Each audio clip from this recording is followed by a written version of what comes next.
a very interesting campaign put together by political parties in this country. And since we're practicing democracy, we had more than 2 political parties taking part in this. But obviously 13 minus 1. 13 minus 1.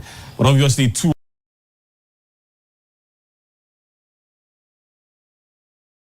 of them actually dominating. There we have it. We have former President John Ejikun-Kufuor. Next to him is the Vice President, who very soon will no more become the Vice President. Become the former Vice President. That is Dr. Mahmoud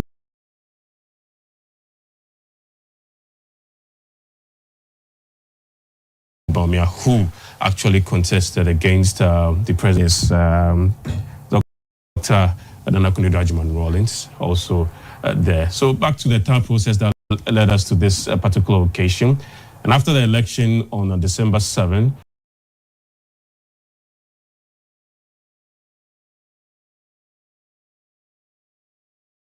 on the 9th, the Electoral Commission announced the winner, which is then the opposition process so far, and the team put together. You know, there were some issues here and there concerning contracts, like these contracts being signed, employment here and there, and some announcements given that if care is not taken, some of these things will be withdrawn or even put on hold and all that. I mean, what do you make of the transition process? Both teams, first of all, from the president-elect's team that was put together, and then the outgoing president, His Excellency Nana Dankwa Akufo-Addo's team that was also put together.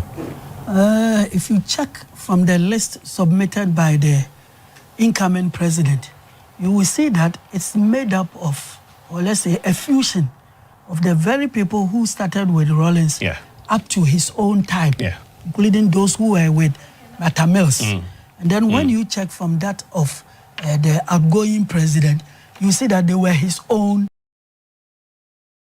people.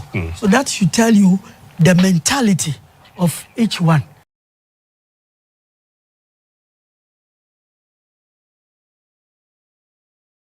You know, Akufo-Addo came to rule with his own people. And then as for the appointments and those things, even in America, it happens. See, before Joe Biden leave the stage, you see how much he's pumping resources to Ukraine, much against what Trump actually would have So it done. happens everywhere. Everywhere, because there is a proverb that, so even if it's left with 1 second for the sheep to die, you can't call it a dead sheep. So the president is telling you that until an hour from now, he can do whatever he wants to do as a president. Ghanaian culture on full display, and we are taking you to the Black Star Square for the continued coverage of the inauguration of President-elect John Dramani Mahama and his running mate, how it all unfolds. Live coverage is coming to you from the Black Star Square, also known as the Independence Square. This square holds deep historical and symbolic meaning to Ghana's independence. Now to a brief profile of our Vice President-elect, Her Excellency Professor Nana Jane Opoku-Agyeman. Professor Nana Jane Opoku-Agyeman was the Chancellor of the Women's University in Africa from 2018 to 2014. She was the first woman to hold the position of Vice Chancellor in Ghana, leading the University of Cape Coast from 2008 to 2012. Before I continue, permit me to mention that we have a cross-section of the various security heads. They were in our screen shortly. We are now seeing the arrival of various dignitaries and heads of states. We have over 19 heads of state present, 3 prime ministers, 5 vice presidents, 5 former presidents, and several heads of delegation. This attests to Ghana's soft power influence in the sub-region and in the world. In fact, there are also a lot of former heads of state of Africa, because I've seen Jacob Zuma, I've seen Ellen Johnson Sirleaf, I've seen General Obasanjo, I've seen Mr. Goodluck Jonathan, and a lot more others will be acknowledging as we go along. So this attests to Ghana's soft power influence in the sub-region. And just to continue with the profile of Ghana's first elected Vice President of the Republic of Ghana, Her Excellency Professor Nana Jane Opoku-Agyeman. She was the immediate past president of the Forum for African Women Educationalists and chairperson of the Africa Board. She was also the Minister for Education from 2013 to 2017. She was also the head of the Department of English, Dean of the Faculty of Arts, Dean of the Board of Graduate Studies, Founding Dean of the School of Graduate Studies and Research, and Vice Chancellor at the University of Cape Coast. She is also a Fulbright Scholar. Professor Opoku-Agyeman holds a Bachelor of Arts in French and English, a diploma in education from the University of Cape Coast, a diploma in advanced studies in French from the University of Dakar, and a Master of Arts and PhD in literature from New York University of Toronto and Canada. Madam Vice President is the recipient of national and international awards, notably Officer of the Order of the Volta for academic distinction, the Ghana Women of Excellence Award, the education category, and she also holds Doctor of Letters, University of Cape Coast. On your screen now are the heads of the various security agencies. For the security agencies, we have in attendance the Military High Command of the Ghana Armed Forces, the Chief of the Defense Staff, that is General Thomas Opong-Pepra, who also doubles as the President's ceremonial ADC, the Chief of the Army Staff, Lieutenant General Bismarck Kwesi Onwona, the Chief of the Naval Staff, Vice Admiral Issa Adam Yakubu, the Chief of the Air Staff, Air Marshal Frederick Asari Kwesi Bekwin, and the Chief of Staff at the General Headquarters, Lieutenant General Joseph Prince Osewusu. May I also add that we have the heads of the security agencies. We have the Inspector General of Police, Dr. George Akufu-Dampari, who is also the President's ceremonial ADC, the Director General of Prisons, Mr. Isaac Kofi Ejiri, the Commissioner General of the Customs Division of the Ghana Revenue Authority, Brigadier General Zibrim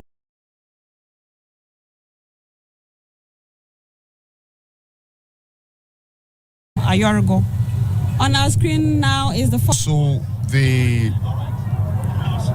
presidential candidate for the New Patriotic Party in the just ended elections, Dr. Mahmoud Bawumia, is also present here with all of us, witnessing this historic event here at the Black Star Square, Accra.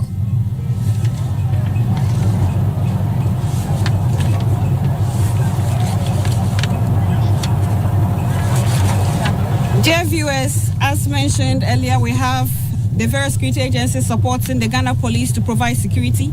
Some of the duties include crowd and traffic control. As we can see, we have a lot of people in attendance this morning. So security personnel are deployed at various locations to ensure the total safety and security of attendees. This morning, we will see personnel from the Ghana Navy who will mount a full guard of honor for the inauguration here at the Independence Square. In the course of the program, we shall hear the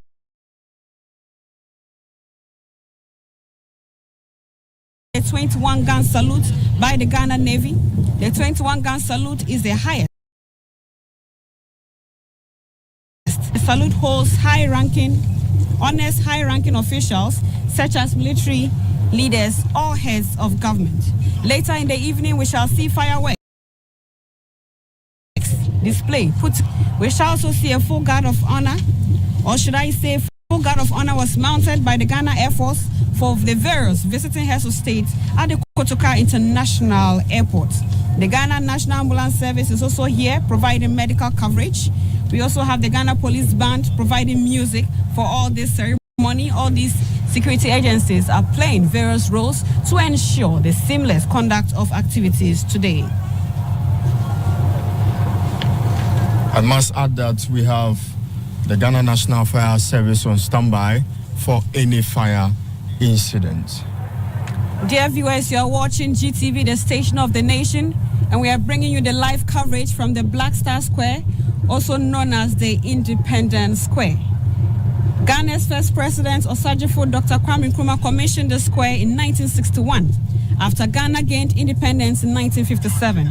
It also coincided with the visit of Queen Elizabeth II of the United Kingdom to Ghana. This square is now being used for important state ceremonies. And this morning we shall witness one of such, which is the inauguration of the President-elect, His Excellency John Dramani Mahama, and the Vice President-elect, Her Excellency Professor Nana Jane Opoku-Agyeman. In our shots now, it's a bird's eye view of the Independence Square with the stands filled to capacity. The 30,000-seater stand seems to have been loaded with more than what it can take. But we believe that shows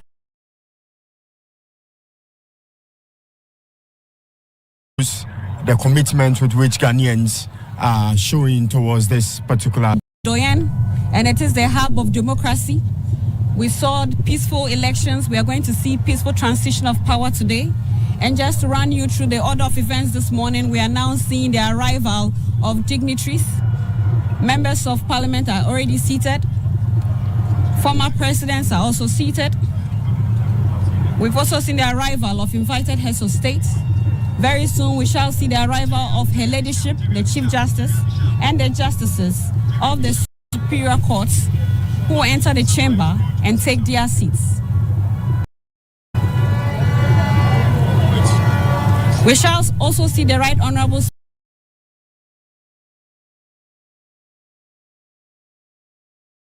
Speaker's procession who will enter the chamber. shots now are some of our guests of honor arriving.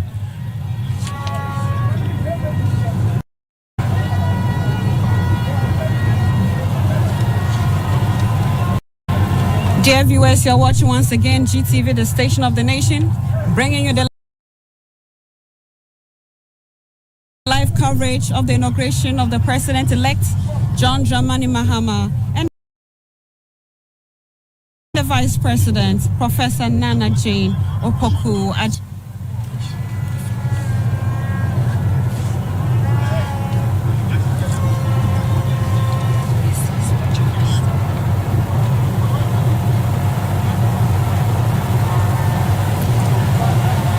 Dear viewers, as mentioned, we have over 19 heads of state.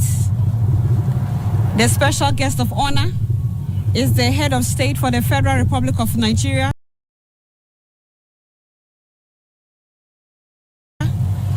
His Excellency Bola Ahmed Tinubu.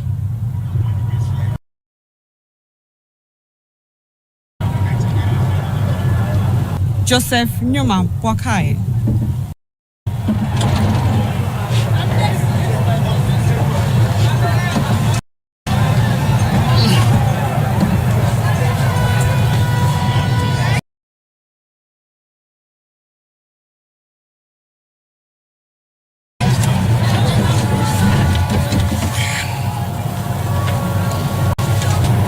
Dear viewers, following the formal dissolution of Parliament at midnight on 6th January, we have the following appointments for the 9th Parliament. Once again on our screen are the heads of the various security agencies, the service commanders, and the heads of the various security services from the police as well.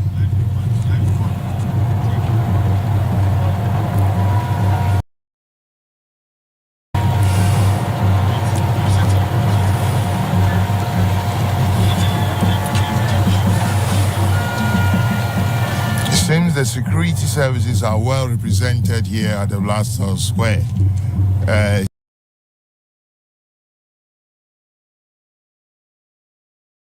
It's a beautiful thing that the vision of the president and the vice president is indeed joyous. They cherish what is going to take place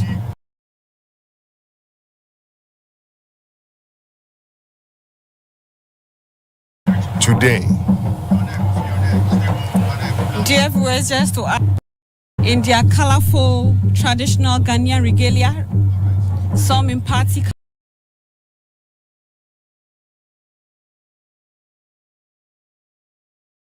colors, And this is us as Ghanaians celebrating oneness and togetherness. We have had peaceful elections, and this morning we shall witness a peaceful transition of power.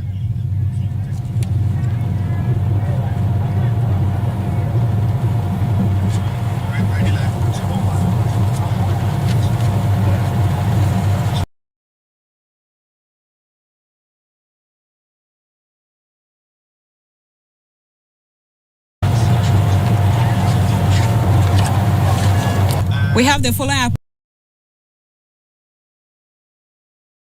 appointments for the 9th Parliament, where we have the Right Honourable Alban Kingsford Sumana Bagwin.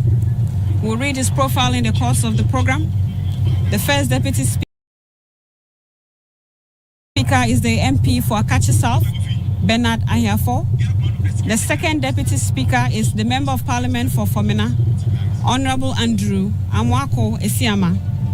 For the majority side, we have the Majority Leader for the 9th Parliament, who is the MP for Ajumako Enyan Esiam, Dr. Kesiel Atoforsen. The Deputy Majority Leader, who is the Member of Parliament for Elembele, Honorable Emmanuel Ama Kofibua. The Majority Chief Whip is the MP for Adaklu, Honorable Govins Kwame Agboja. The Deputy Majority Chief Whip is the MP for Banda, Honorable Ahmed Ibrahim.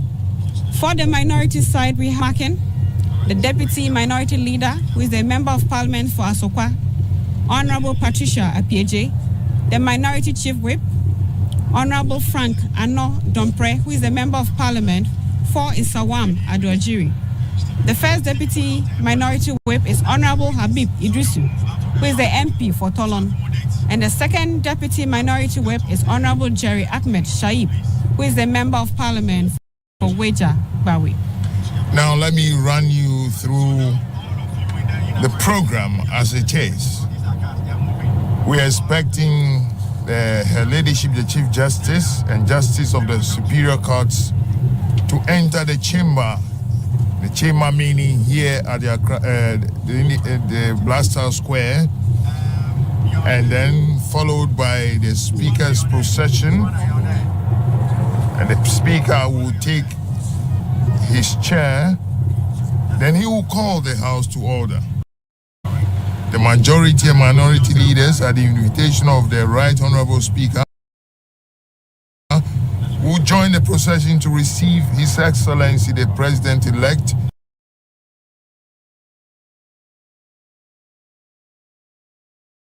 and Her Excellency the Vice President-elect. The Vice President-elect will then be conducted into the chamber by the Right Honourable Speaker. The Right Honourable Speaker will then invite Her Ladyship, the Chief Justice,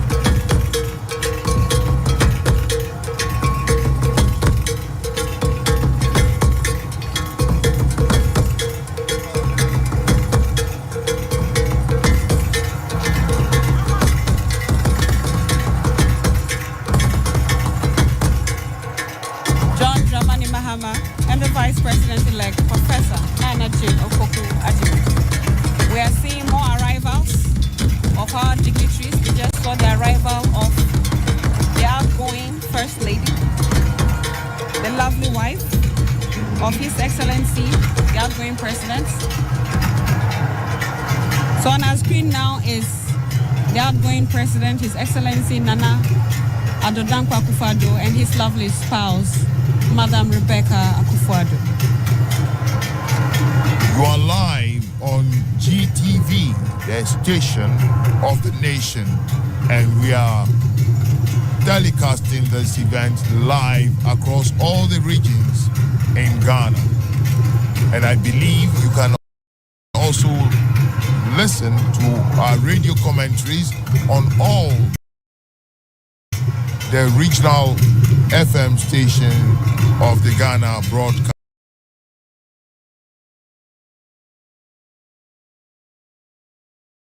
Corporation events.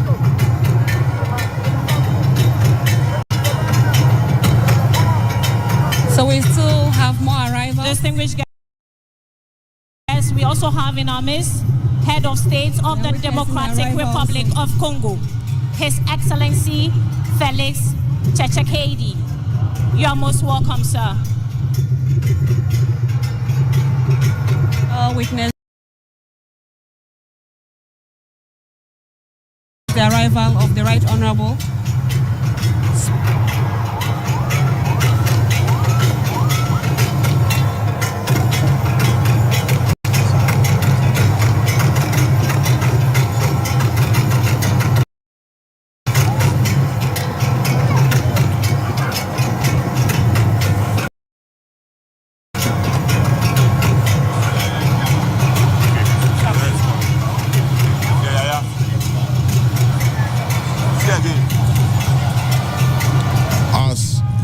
see viewers at home.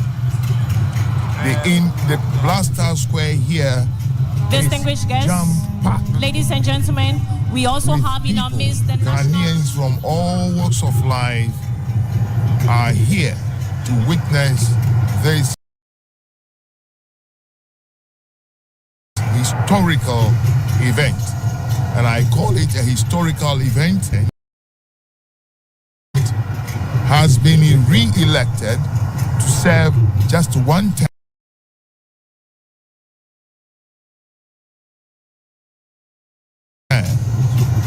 We also have arriving is the Chief Imam Sheikh Osman Sharabutu, one of the spiritual pillars of our country, especially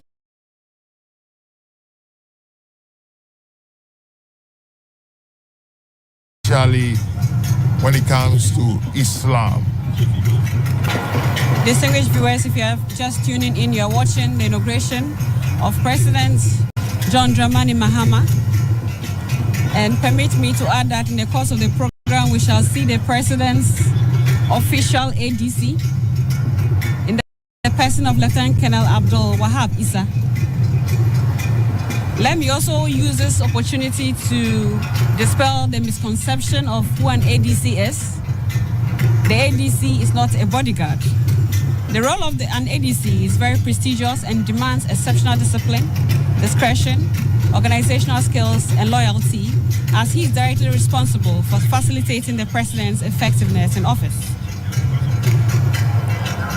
The President's ADC has a unique role in ensuring the smooth execution of the President's daily activities. These include accompanying the President during official engagements and ceremonies. He also acts as the President's primary personal assistant, managing schedules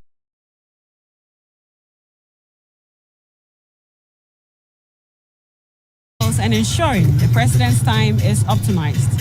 Also coordinates transportation, accommodation, and other logistical needs for the President's travel. He also manages sensitive information with discretion and professionalism, and he acts as a trusted confidant to the President in various matters. The ADC is also a link between the President and other government officials and relays instructions from the President to the relevant stakeholders, all teams. He also ensures adherence to official protocol during events, both domestically and internationally. He is also responsible for supervising ceremonial arrangements and ensuring they are aligned with the dignity of the office. He can also offer counsel on matters related to military or security issues, given his military background. So the ADC has a lot to do. He is someone who is prestigious with exceptional discipline, discretion, and organizational skills. And today, for the very first time, we shall see our President-elect and his official ADC. Now, does that mean that the Vice President will also have an ADC?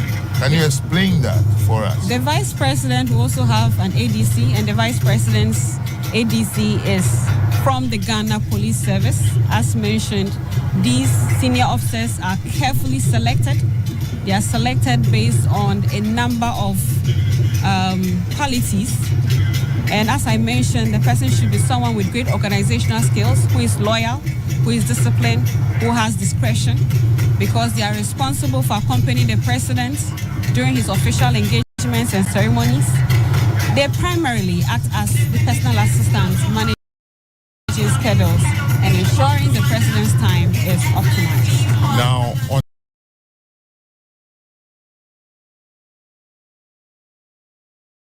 the program, I have seen from the Ghana Navy will mount a full guard of honor for the inauguration here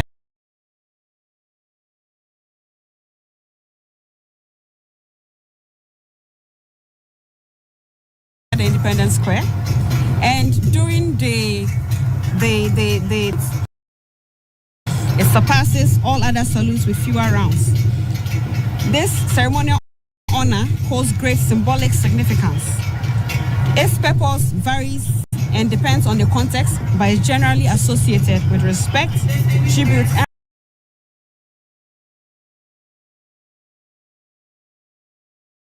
recognition. It is actually ceremonies, the salute honors high-ranking officials such as military leaders and heads of government. It is also performed during funerals for high seen the top hierarchy of the National Democratic Congress. At least I have seen Mr. Fifi Kwete.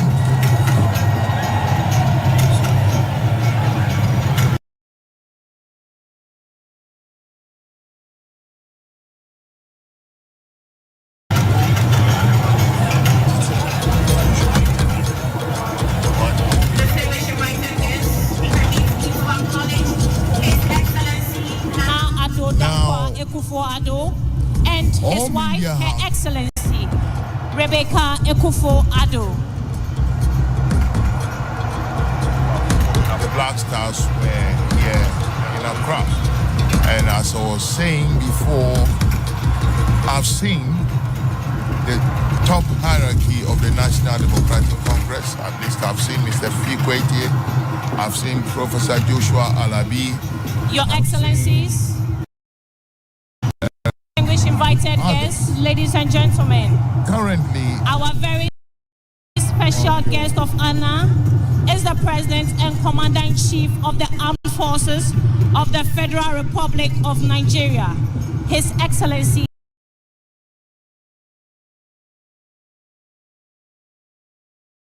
Ahmed Bola Tinubu.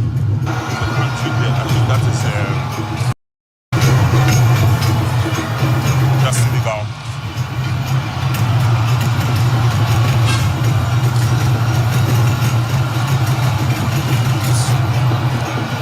We also have in our midst Head of State of Senegal, His Excellency Bassirou Faye.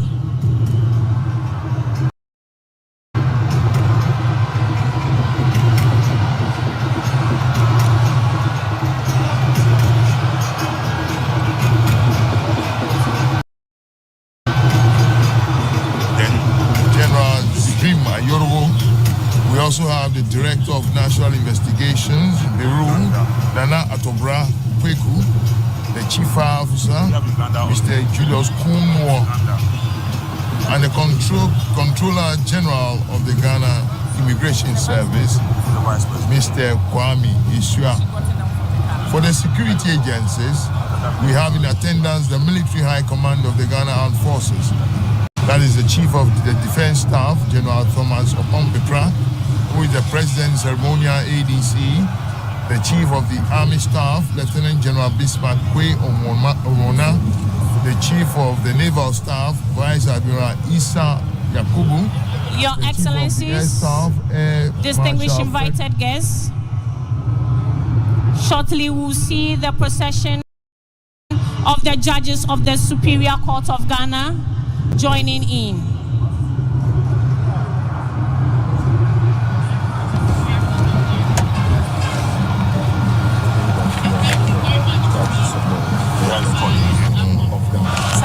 He's the Chief Justice, right? Yes, now on your screen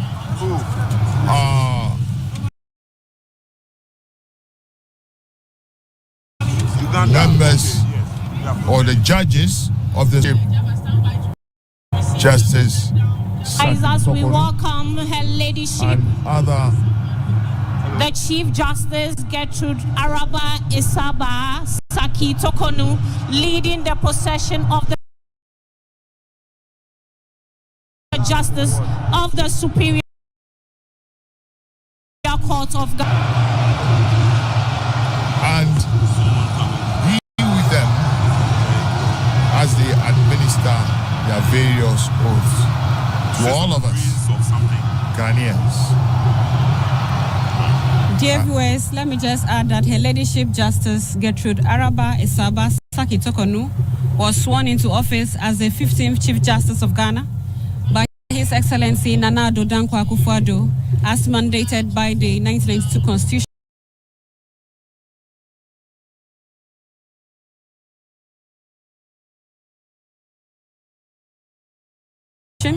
On Monday, 12 June 2023, after Justice Georgina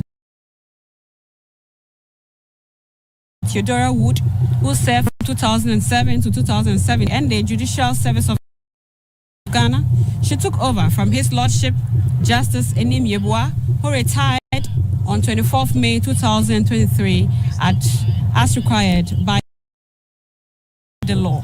As mentioned earlier, she will be playing a very important role today to see to the successful transition of power.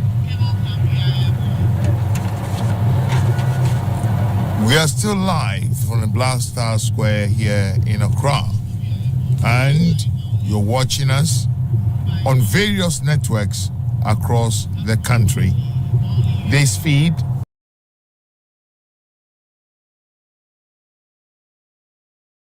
is also being picked, I must say, and as you can see, some members of the diplomatic corps. I can see a Catholic or a clergyman.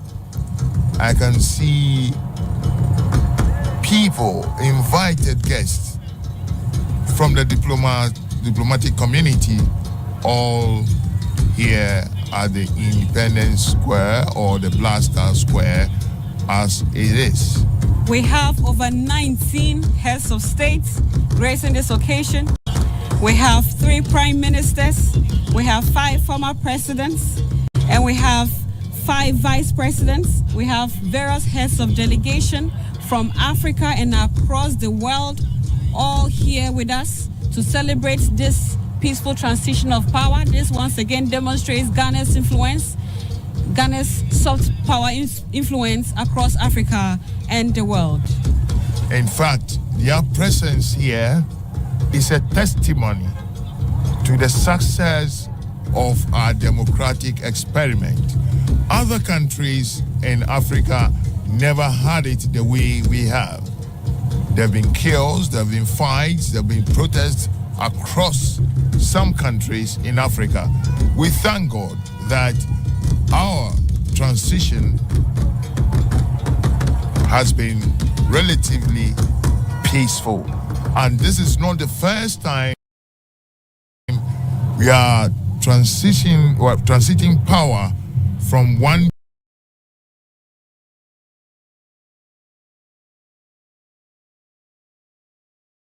political party or government to another. From the 2009, then we had another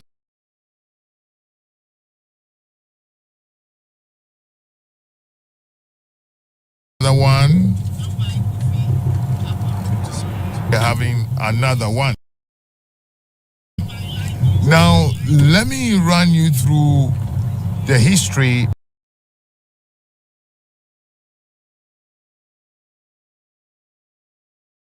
of the Fourth Republic. Ghanaians, as our head of state or president, from the 7th January 1993 to 7th January 2001. He was distinguished guests, the ladies and President gentlemen. of Ghana. We also have in our midst Head of State of Kenya, His Excellency William Ruto.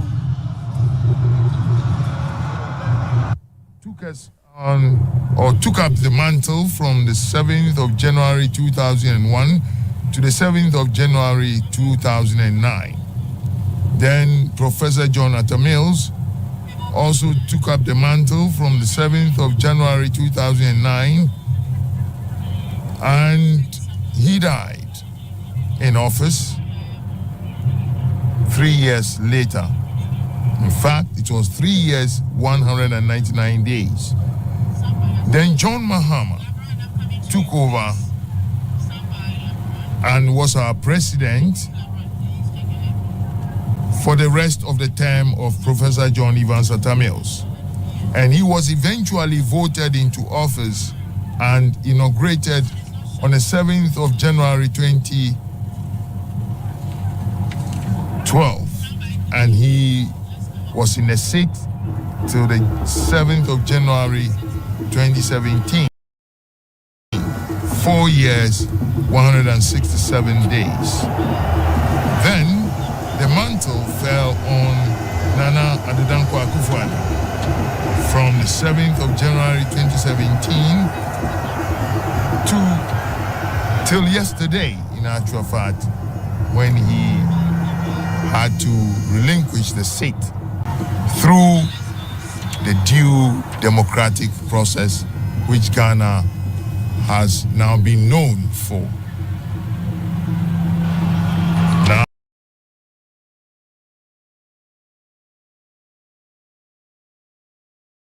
Now we are awaiting 2025. This is All also an persons encouragement standing on to the any young person driveway out from there. the entrance should kindly move from there. Thank you. Never give up. We should always continue to fight and keep trying till we meet our goal. Distinguished viewers, our very special guest of honor is the President and Commander-in-Chief of the Armed Forces of the Federal Republic of Nigeria, His Excellency Ahmed Bola Tinubu. He is also the chairperson of the Economic Community of West African States, and he is gracing us with his presence today.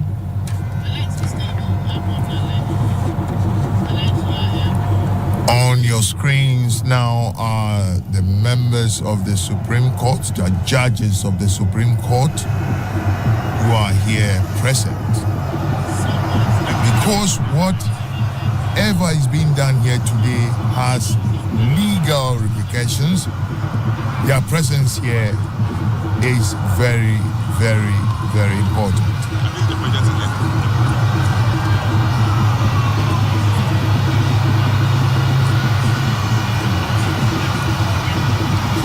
So we are seeing the arrival of more dignitaries.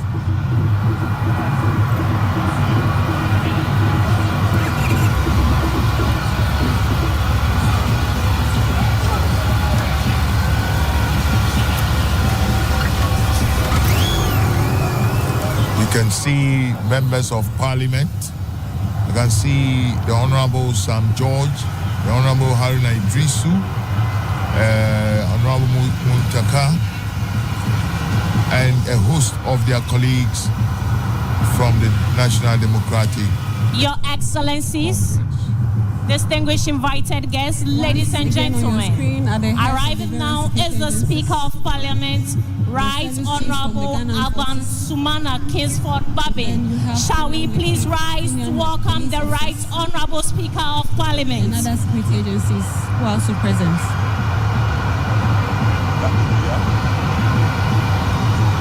All is now set for the arrival of the Speaker of Parliament, the Right Honorable Alban Sumana Kingsford Babin. Very soon, the entire space Distinguished of this guests, sphere will be converted very to soon Parliament. the entire space of this sphere will be converted to Parliament for the swearing in of the President-elect and Vice President-elect. The arrival of the Speaker of Parliament, Right Honourable Alban Sumana Kingsford Bagbin. He will very soon call this place to order, and this place will be converted to Parliament for the swearing in of the President and Vice President-elect. You know, yesterday I learned from the Speaker that his name is Sumana. You know, and sometimes we in the media mispronounce the names of people a lot. And I think we must have our game. Please be seated. Taking the advice or on how to mention names.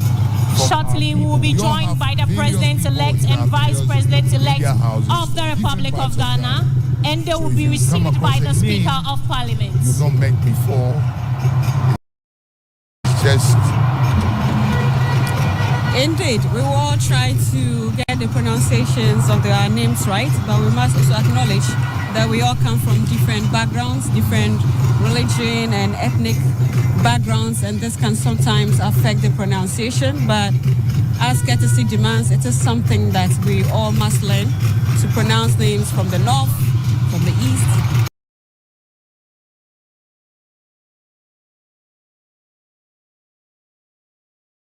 from the west, regardless. In tradition, Distinguished guests, ladies and gentlemen, we also have in our midst the Crown Prince of Bahrain, witnessing the peaceful transition. Salma bin Hamad Al The Khalifa. atmosphere here is simply electrifying. There's so much noise in the stadium, and it's all in joy and it's all in celebration of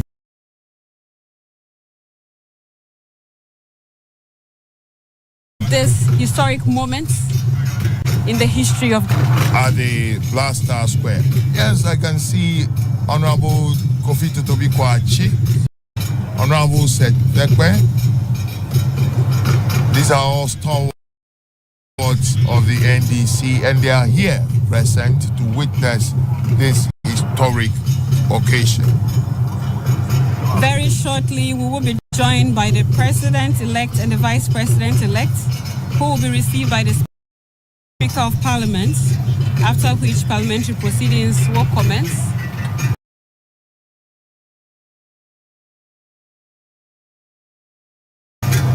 In our screen, we can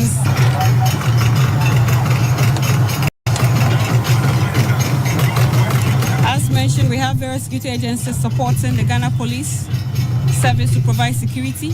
Some of the duties include crowd and traffic control. There are so many people in attendance this morning, so security personnel are deployed at various locations to ensure the total safety and security of all attendees. This morning, personnel from the Ghana Navy will mount a full guard of honor for the inauguration here at the Independence Square.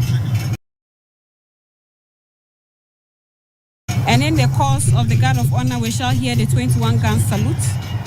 As mentioned earlier, the 21-gun salute is the highest level of honor accorded to any president, head of state, or senior military head. It is a gesture of respect and recognition for a sovereign nation and its leaders, such as the president, king, or queen. It is also performed during funerals for high-ranking officers, presidents, or other notable figures. On our screens now is the President, John Ajekum Kufuor. The outgoing Vice President, His Excellency Alhaji Mahmoud Bawumia, and his lovely spouse, Madam Samira Bawumia.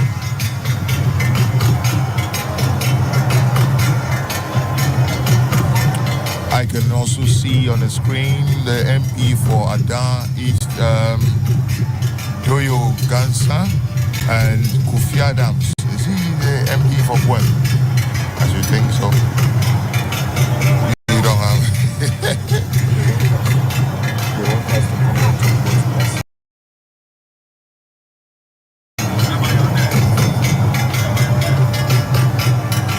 More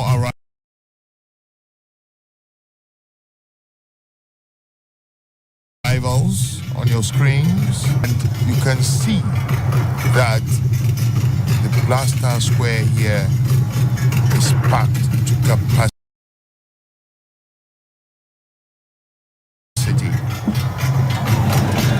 We also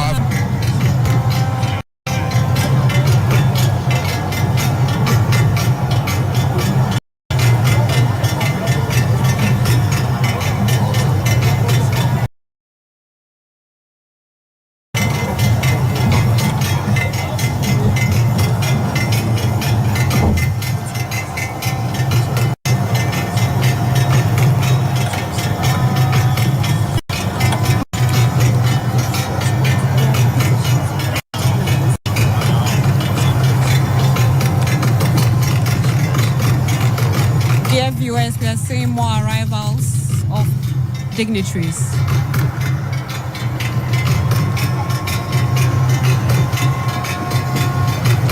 I bet a lot of people here are just waiting for the arrival of the president-elect and the vice president-elect.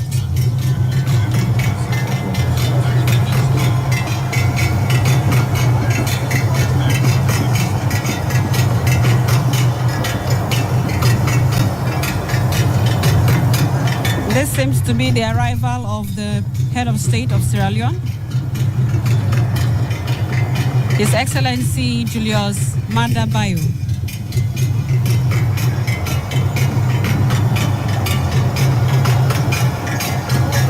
So we have how many heads of state here? 19, I think. 19 heads of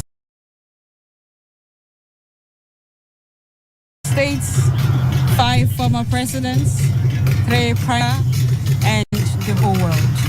I hear there's a U.S. delegation too in town to witness this historic event. Exactly. The United States President, His Excellency Joe Biden, has sent a high-powered delegation to witness this event as well.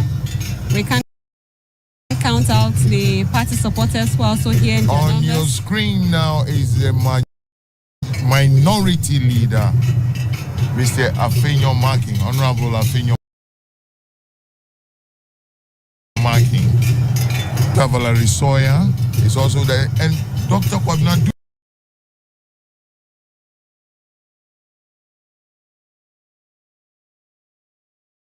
Dufo, I can see in the background behind them. And we have the, Too.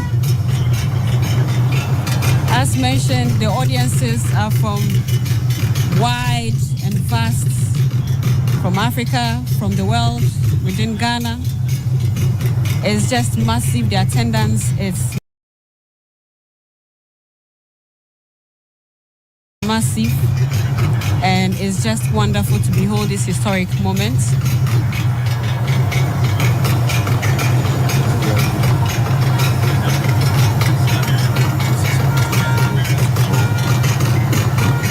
So we see an arrival from Equatorial Guinea.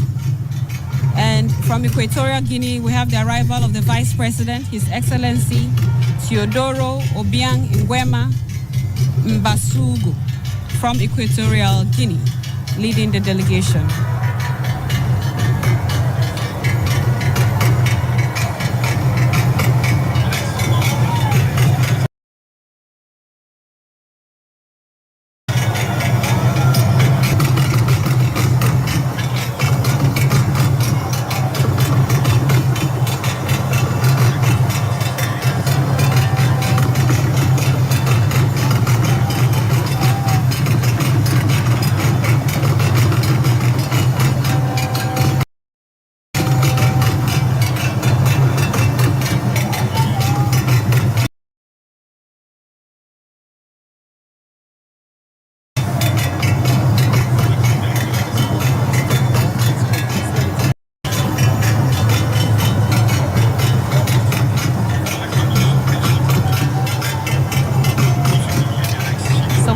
The arrival of the Vice President from Equatorial Guinea, His Excellency Teodoro Obiang Nguema Mbasugo, is leading a delegation to this August event. As you can see, a very long view of the vehicles of dignity. Yes, there is the incoming Chief of Staff was Deborah and chairman of the National Democratic Congress. He was also the President for General Mosquito. Having previously occupied the high office of president between January 7th, 2013 and January 6th.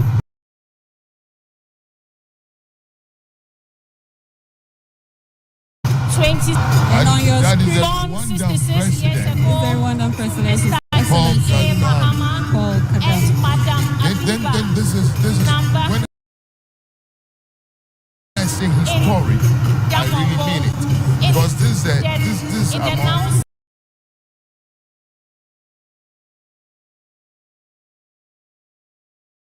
Savannah region of Ghana, of Parliament for Bole Bamboi constituency. Deputy Minister for Communications, Minister for Communications,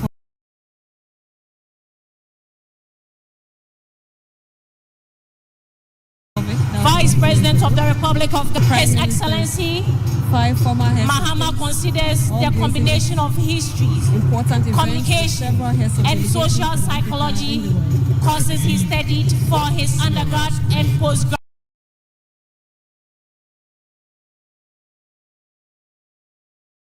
degrees. The arrival of one of his, including education, health, ports and harbors, aviation, rail, oil and gas, ICT, and many more. His vision and strategic investments in these areas position the country as a lower middle income country for its next development phase. Former Vice President Dr. Beyond investment in socio-economic infrastructure, President Mahama is passionate about investing in people. On your screens, you can also see the arrival. John Mahama further demonstrated his commitment to women's empowerment by appointing several women to prominent roles in his administration. In 2020, he made a groundbreaking decision to nominate Professor Nana Jane Opoku-Agyeman as his first presidential candidate, making it a first for a major political party in Ghana. He repeated this bold decision in 2024, and with their victory, Ghana is welcoming his first female vice president.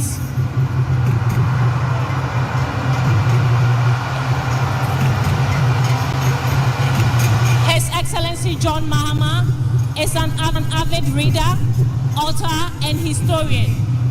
Over the course of his career, he has written for several newspapers and authored several publications. He has also published a memoir, his first book titled My First Coup d'Etat, and other true stories from the lost decades of Africa.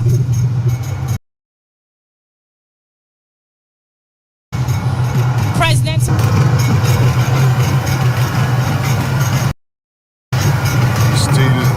we have several parties stalwarts. Yes, these are actually members of parliament of the NDC.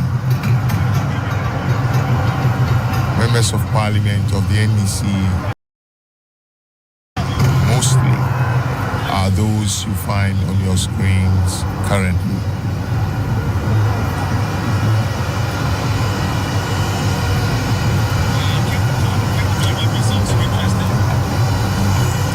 And these are members of parliament of the MPP on your screens, as more and more dignitaries arrive at the Blaster Square here to witness the May I now call the House to order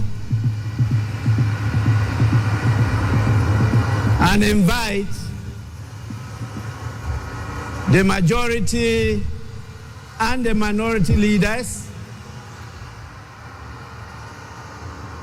to assist me receive Her Excellency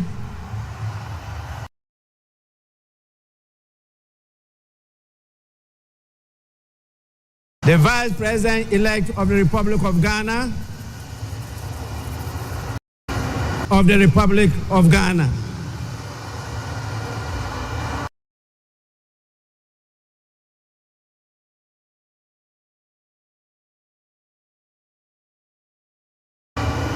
Honorable Majority and Minority Leader.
escorting, I believe, the Vice President-elect to the ground.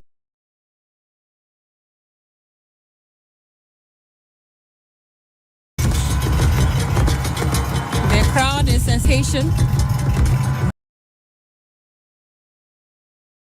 Ghana having its first female vice president.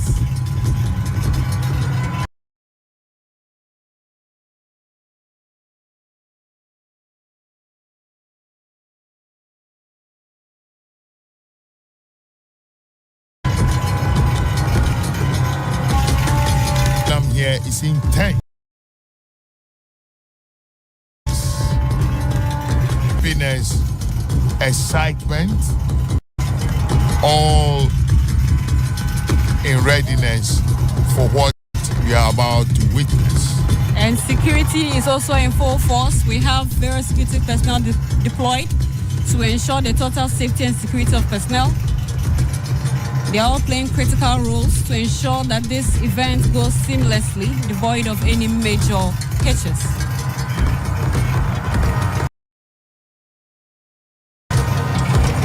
We have rich display of culture.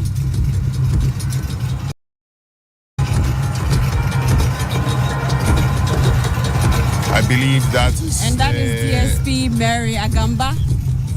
She's in charge of the police mounted squadron. Invited guests arriving now is the President-elect of the Republic of Ghana, His Excellency John Dramani Mahama. Shall we all wave our flags to welcome him?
is accompanied by his spouse, soon-to-be First Lady, Her Excellency Lordina Dramani Mahama.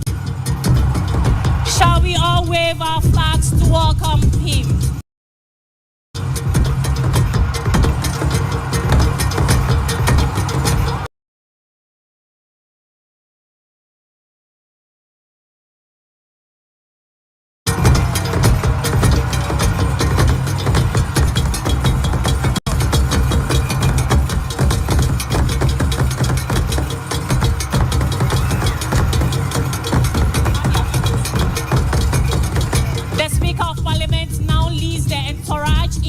Chamber of Parliament here at the Black Star Square.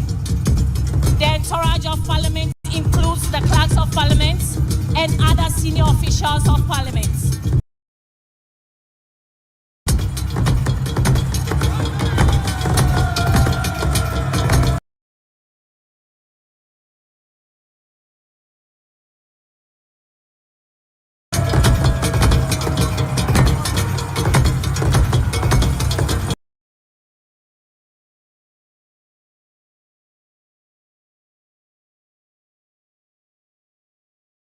As I mentioned earlier, we will soon enter the chamber of the chamber.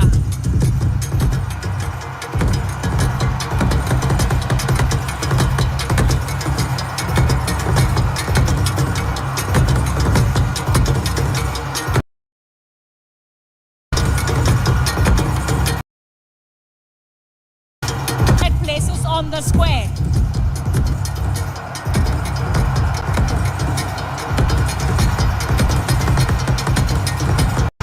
Please, if you are not authorized to be on the square, kindly move back.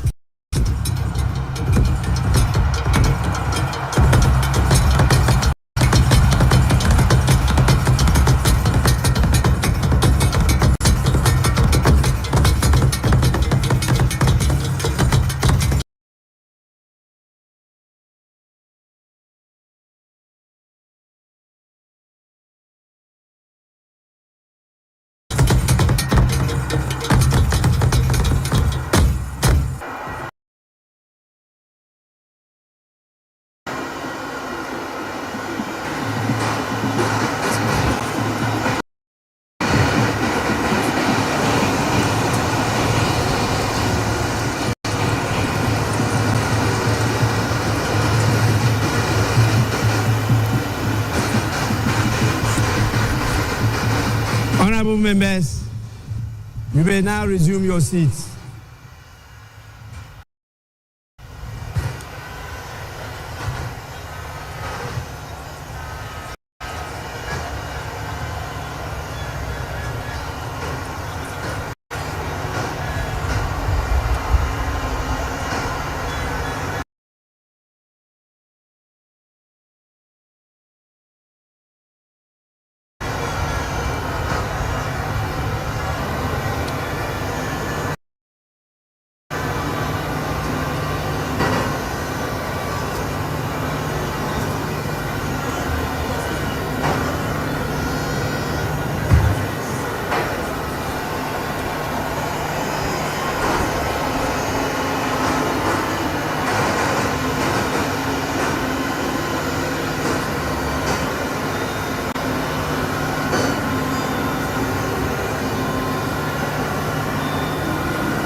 Honorable members, I now have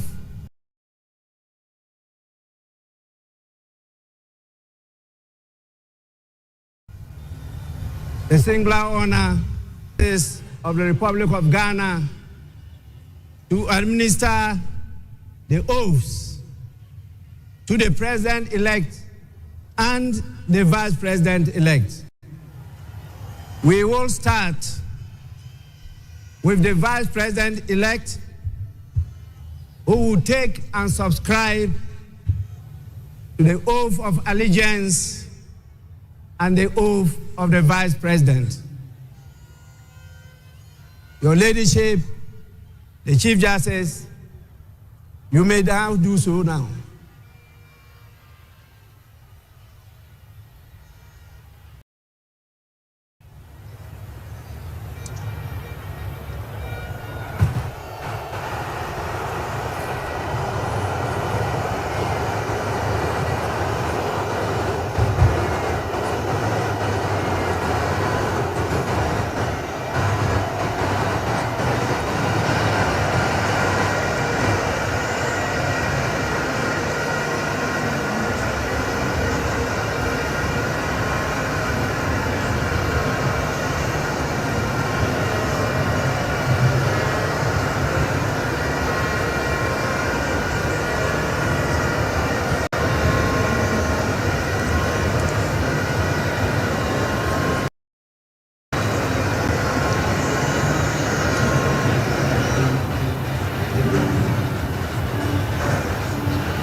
swears the oath of allegiance. Kindly say after me. I, Professor Nana Jane Opoku Ajiman, do in the name of the Almighty God swear. Do in the name of the Almighty God swear that I will bear true faith and allegiance. That I will bear true faith and allegiance to the Republic of Ghana. To the Republic of Ghana. As by law established. As by law established. That I will uphold. That I will uphold. The sovereignty and integrity of Ghana. The sovereignty and integrity of Ghana. And that I will preserve. And that I will preserve. Protect. And defend the Constitution, the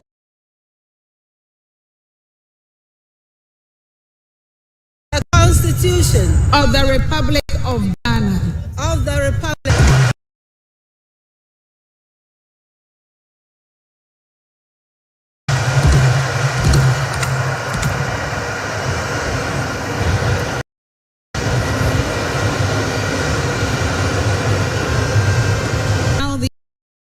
Of the Vice President. I, Professor Nana Jane Opoku Ajiman, having been elected to the office of Vice President of the Republic of Ghana, to the office of Vice President of the Republic of Ghana, do in the name of the Almighty God swear. Do in the name of the Almighty God swear that I will be faithful. That I will be faithful and true to the Republic of Ghana. To the Republic of Ghana. That I will at all times. That I will at all times preserve, protect, and defend the Constitution of the Republic of Ghana. The Constitution of the Republic of Ghana. And I dedicate myself. And I dedicate myself to the service. To the service. And well-being.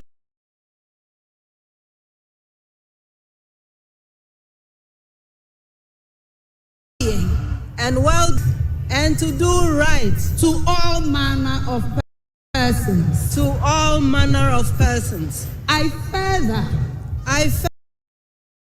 solemnly swear that should I at any time break this oath of office, I shall submit myself to the laws of the Republic of Ghana. To the laws of the Republic of Ghana. And suffer the penalty.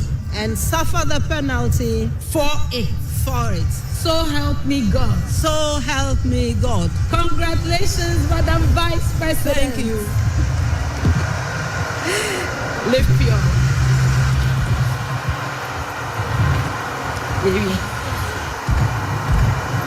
Honorable members, the Vice President of the Republic of Ghana shall now sign the oath book.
pleasure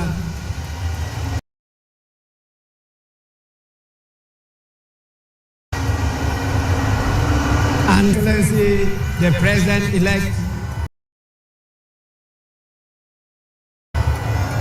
to take and subscribe to the oath of allegiance and the presidential oath. To do so.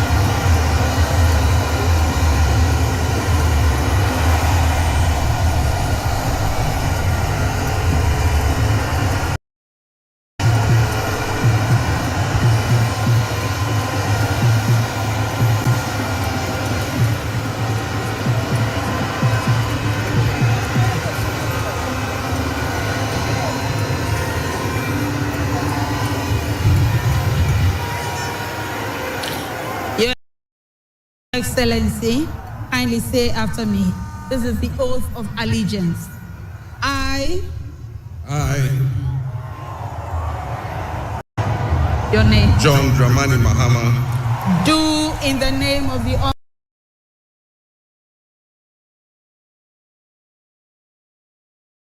Almighty God swear. And allegiance.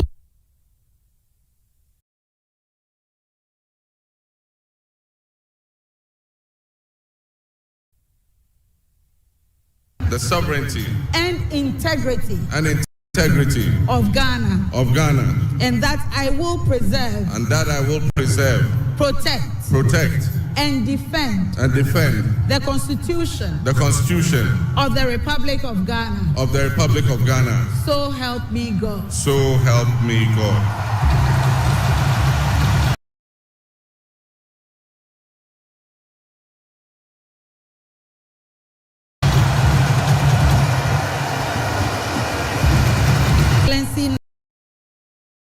Now the presidential oath.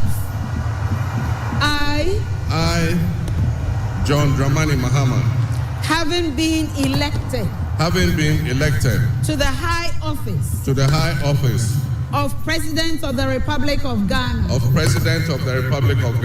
do in the name of the Almighty God swear, that I will be faithful, and true to the Republic of Ghana, that I will at all times preserve the Constitution of the Republic of Ghana, and that I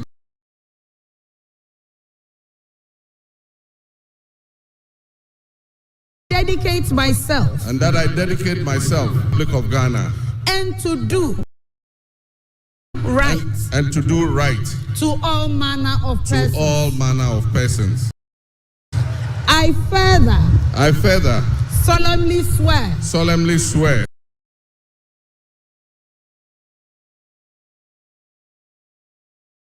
that should I at any time to the laws of the Republic of Ghana and suffer the penalty for it, so help me God. Congratulations, Mr. President. Let me be the first.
We stand.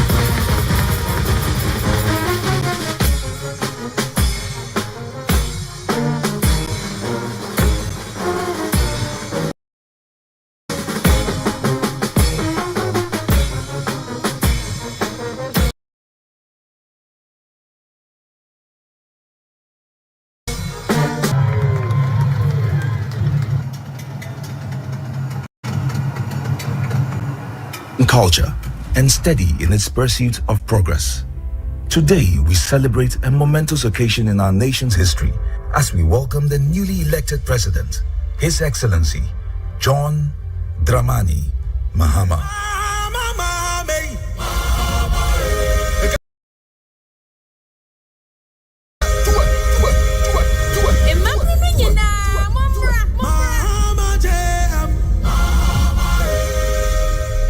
A true nation builder, committed to forging a brighter future for all Ghanaians.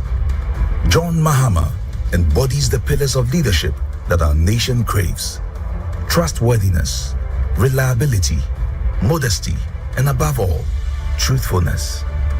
From the moment he stepped into the political arena, John Mahama has demonstrated an unwavering commitment to the people of Ghana. His approachable demeanor, paired with his genuine concern for the needs of the Ghanaian, has earned him their trust. A trust that is pivotal for any leader aiming to guide a nation through challenging times. What I really like about JDM is his humility. The man is simply so down to earth, it's unbelievable. He's so humble, it's unbelievable. I really like that about him. John Mahama osronyame odonya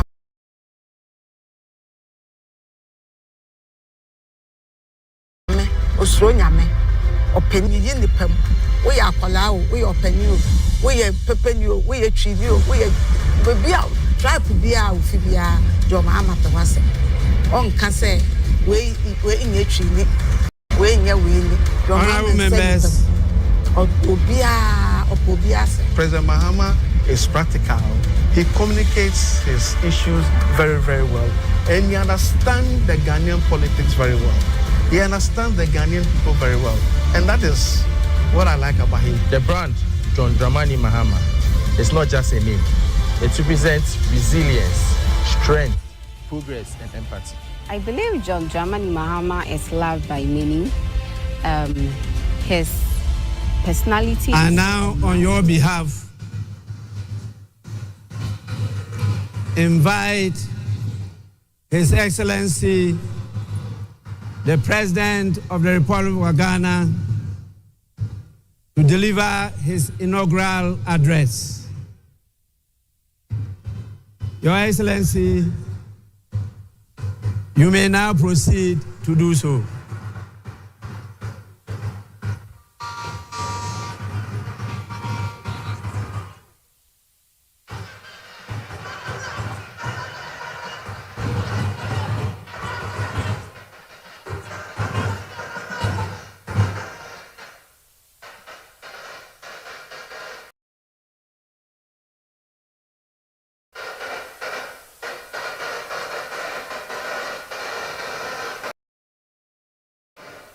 The Right Honorable Speaker of Parliament, Honorable Members of Parliament, Her Excellency, the Vice President of the Republic of Ghana, Jane Nana Opoku-Agyeman, Her Ladyship, the Chief Justice, Your Excellency, Bola Ahmed Tinubu, President of the Federal Republic of Ghana, and special guest of honor for this occasion, Your Excellencies, Presidents, heads of government and development agencies, Your Excellency Nana Addo Dankwa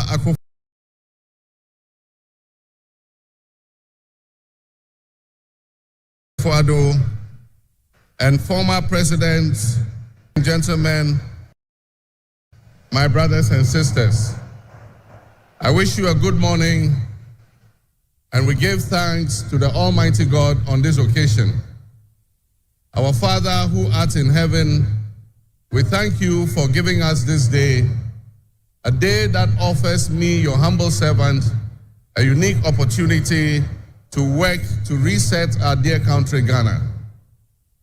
32 years ago, on January 7th, Ghana made its first and most successful democratic transition, a reset, with the swearing in of the newly democratically elected President, Jerry John Rawlings of blessed memory.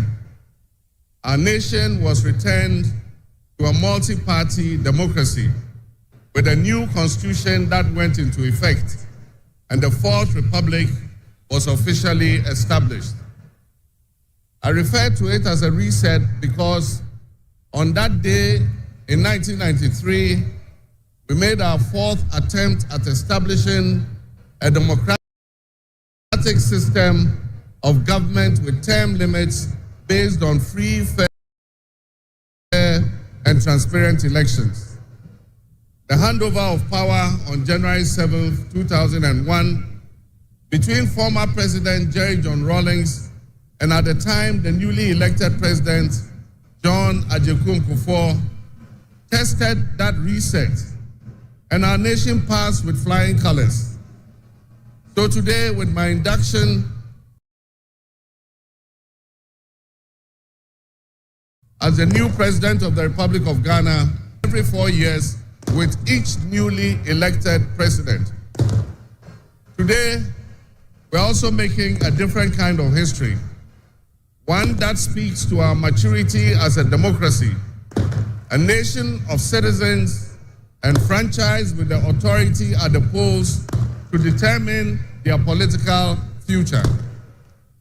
Today's exercise between the outgoing President, His Excellency Nana Addo Dankwa Akufo-Addo, and I,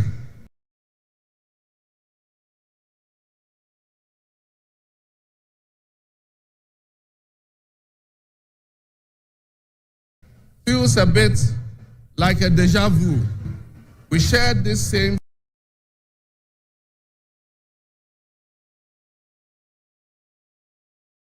space. I was the outgoing president, having served one term, and he was the incoming president, having been given a mandate by the people of Ghana, as I'm sure we are today, that it is the people of Ghana that we are elected to serve. Somehow, it seems fitting that it is with Nana Akufo-Addo that I twice shared this stage and this unique historical distinction, because Nana Akufo-Addo and I began our national political careers in Parliament in the same year, 1996. He has always greeted me with warmth, a firm handshake, and a smile. And he is perhaps the only person in my life who has persistently chosen to call me Johnny. While we belong to opposing political parties, we shared a sense of mutual respect. In those early days, we probably could not have imagined that destiny would bring us to the leadership of our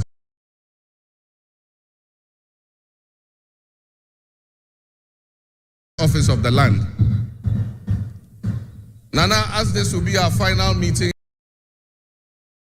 under these circumstances, and as I look back on the journey we have traveled together,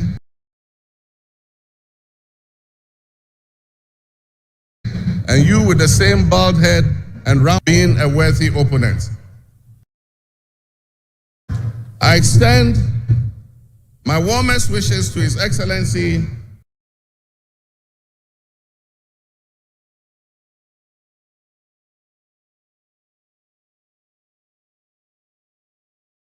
the former Vice President, Dr. Alhaji Mahmoud Bawumia. Sportsmanship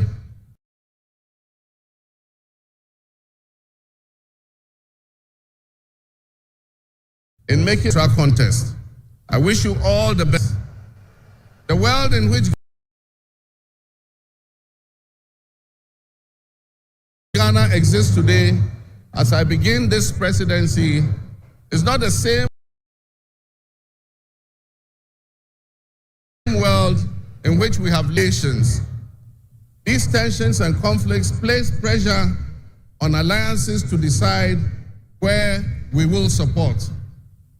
There's a seismic shift happening within the system of global economic dominance. Whereas the G7 nations, United States, the United Kingdom, Canada, France, Germany, Italy, and Japan once provided the highest percentage of the world's GDP, over the last decade, that number has been steadily dropping. However, the combined total of the GDP of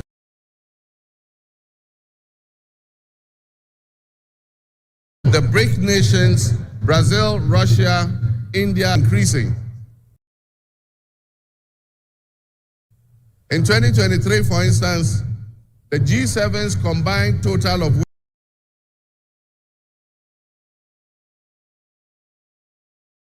world GDP was 27%. In 2023, the BRICS percentage of world GDP was 37.3%. And so what does this mean to us in Ghana? What could it mean to our economy? Where do we fit in this geopolitical maelstrom?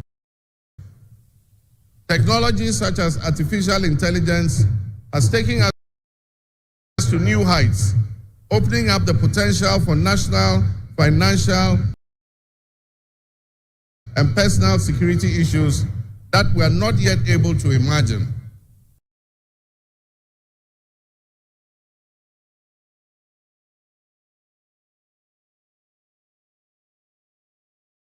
One example is the use of misguided group sentiments towards ties with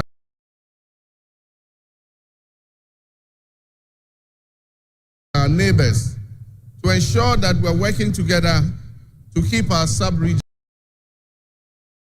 safe. We stand in solidarity and work borders.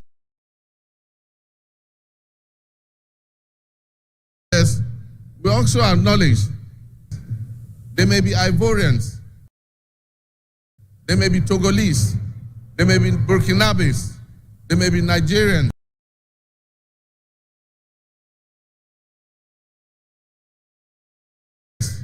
or Mali, Nzemes, their houses, their moshis, and gourmets. Because we are all part of one another, one big family. With the increase of the climate crisis, and as the waters grow warmer, melting the Arctic ice and permafrost, there's a greater likelihood for viruses that have been frozen and thought to be extinct for decades, perhaps even centuries, to begin to spread and create another global pandemic. The changing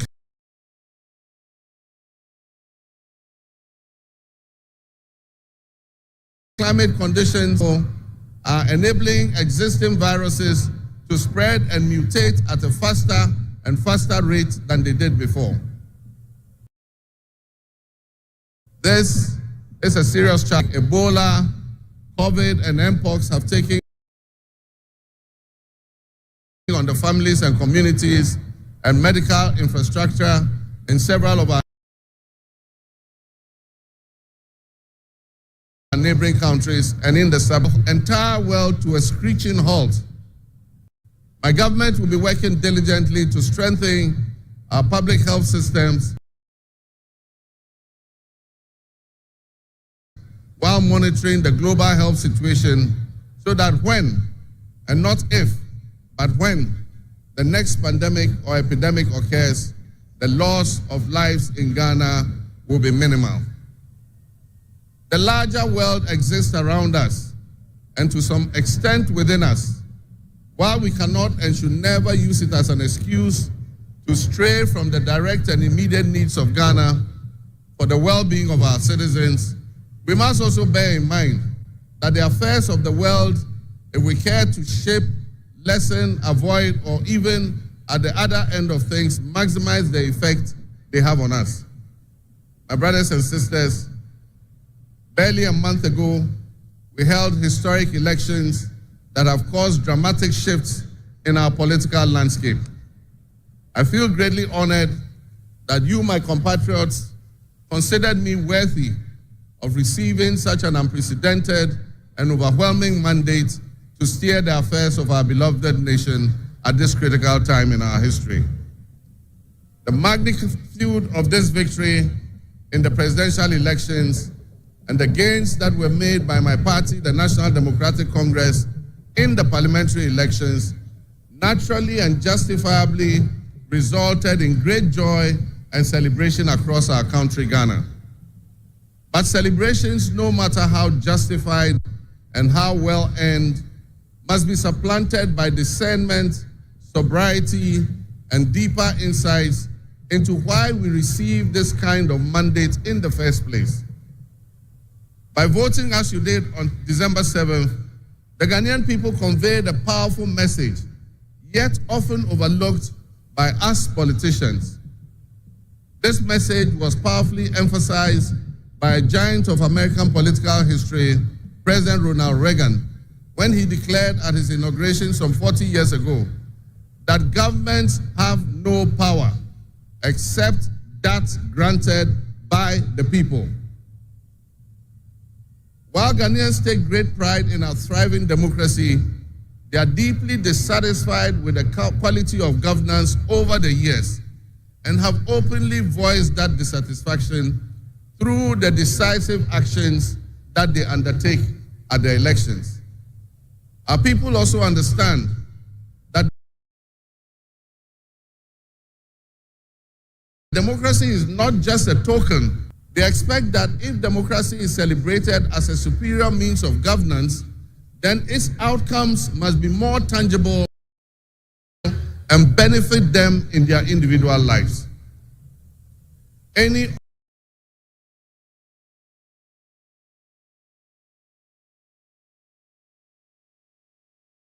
honest introspection and reflection on the partaking in this democratic dividend, where people buffeted by severe economic crisis and hardships. And in the last few years, we have lurched from crisis to crisis. But there is hope on the horizon. Today should mark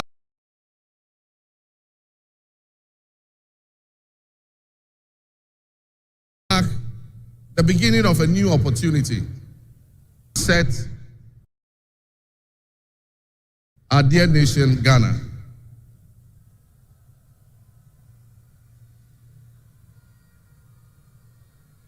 To the millions of my fellow countrymen and women who joined long queues and waited in the sun for their turn honoring me, my firm, immutable assurance is that your votes will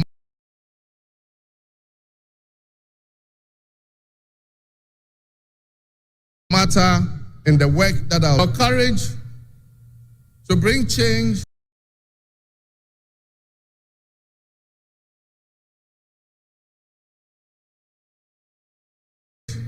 will not go in vain. Our nation was born in the past, but I urge you, my fellow countrymen, not to be sucked into a state of perpetual pessimism.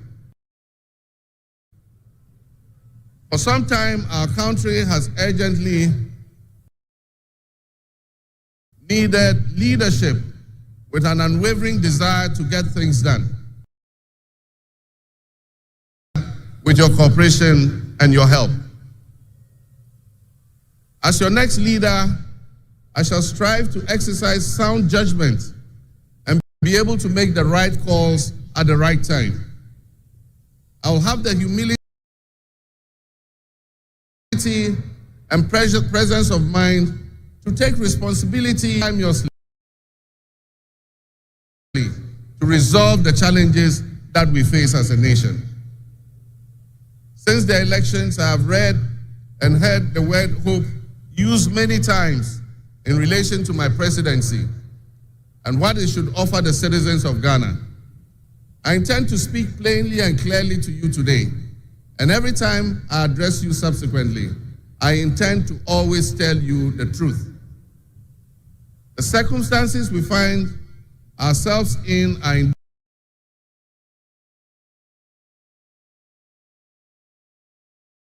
indeed dire. The first is economic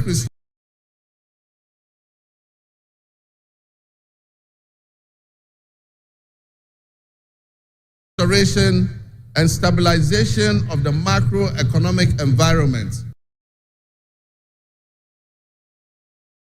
is once again open for business. The third is governance and constitutional reforms. And the final, but not the least, is accountability and the fight against corruption.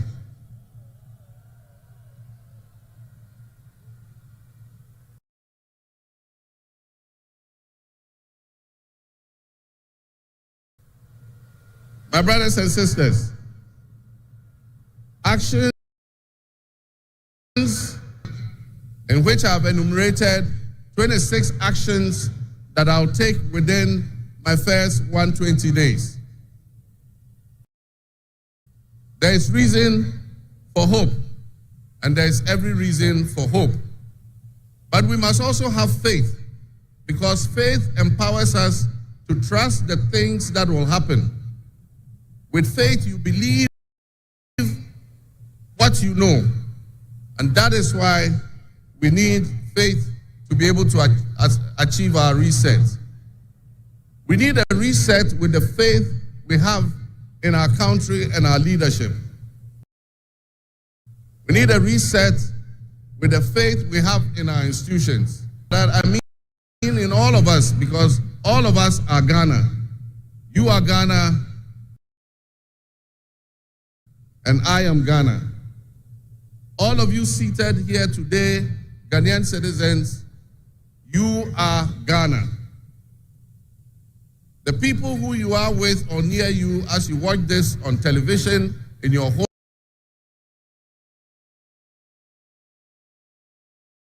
homes, or listen on radio, or follow on social media, Ghana we all love, and the good people of our country who make up this dear nation. And I ask that you envision a Ghana that you want to live in, a Ghana that you want to leave behind to your children and your grandchildren.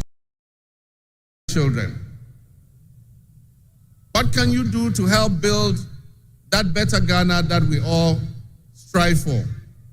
What behaviors, what attitudes and mindsets can we reset?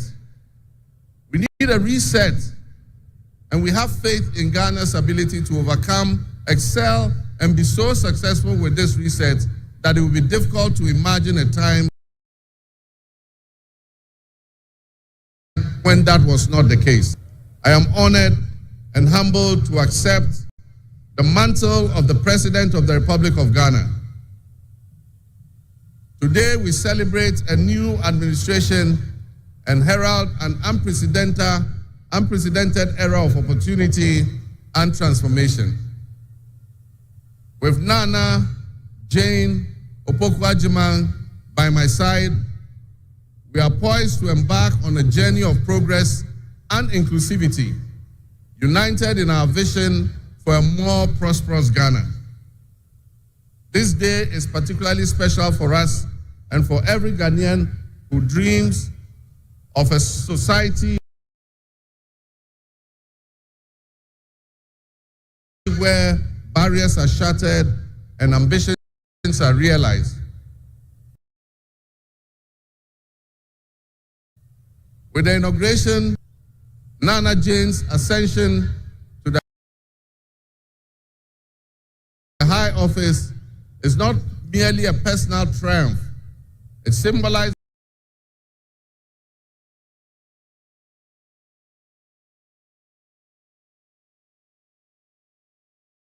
are collective, cherished, and amplified. Of diverse voices to shape the future, voices that have the courage to soar beyond our traditional confines. My brothers and sisters, together as we look to the horizon, we reaffirm our dedication to breaking the glass ceiling that has long hindered many from reaching their full potential. Governance that reflects all segments of our population strengthens our democracy and enriches our conversation. We stand committed to enacting policies that empower women and ensure that the door of opportunity is opened wide. Organize our efforts to create a society where every Ghanaian can dream, believe, and achieve without any restraints. Remember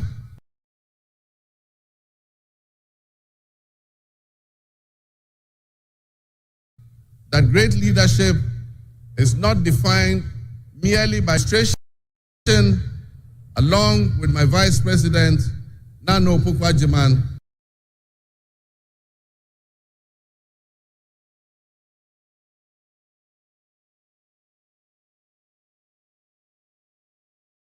will prioritize inclusivity, accountability, and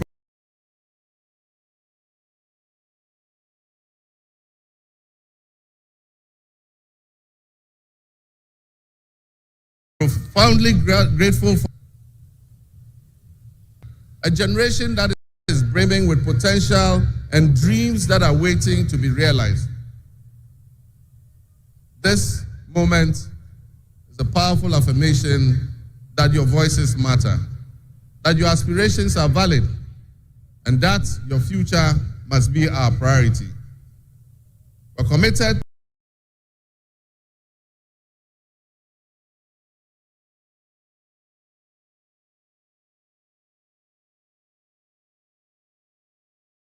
to translating your hopes into action and create to be tailored to sustain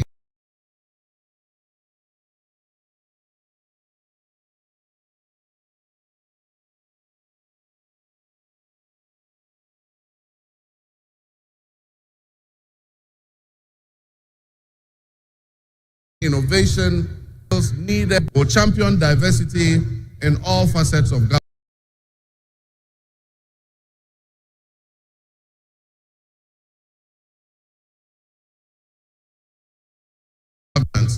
Ensuring that every Ghanaian, regardless of your nation story, Ghana's youth represent the heartbeat of our democracy. Their ambition will drive our policies as we strive to create an inclusive, equitable society where everyone has a seat at the table. Our vision hinges on the introduction and implementation of a 24-hour economy. A vibrant 24-hour Ghanaian economy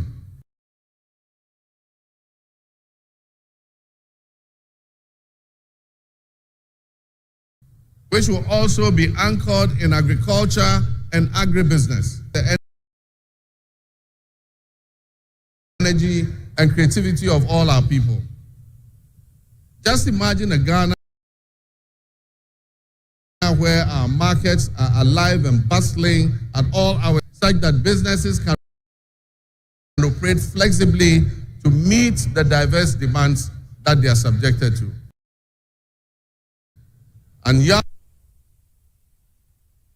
can find opportunities regardless of traditional institutions.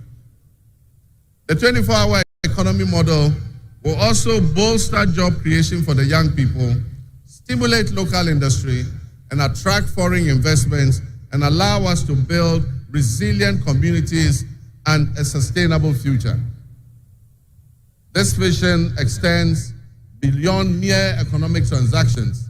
It symbolizes empowerment, the empowerment of every Ghanaian to contribute to our national progress.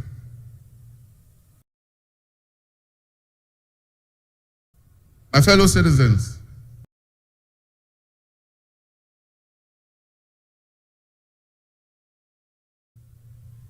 the culture of inclusion ensure that every citizen can enjoy the fruits of his hard work.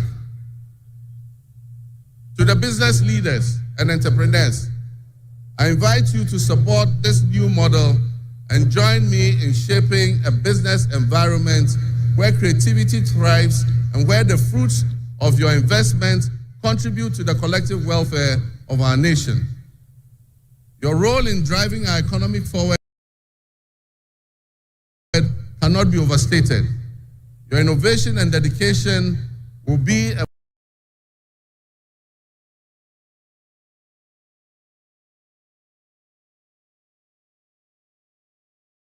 look at the tax regime and rational business community are sure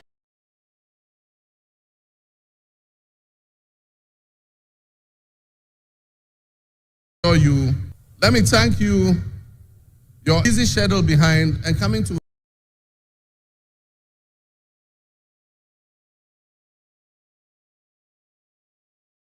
join us at this ceremony. Your presence brings our sister countries who have traveled from near and far to be with us today. Your presence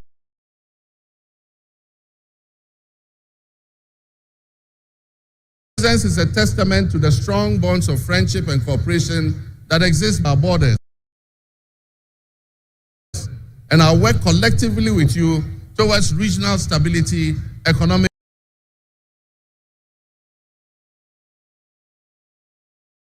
growth, and mutual respect between our nations.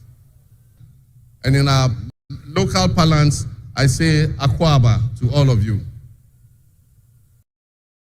To my family and fellow citizens, my wife Lodina, I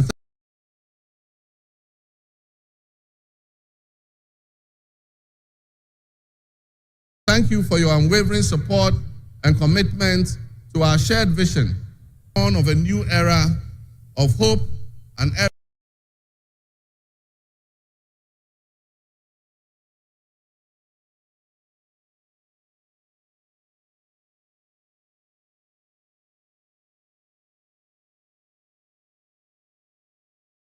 of job creation and era of accountability.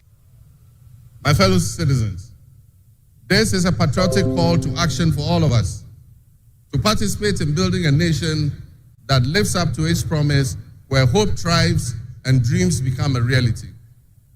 Together, let us cultivate a brighter future for our beloved Ghana, where unity, progress, and equality are not just ideals we aspire to, but are the very fabric of our nation.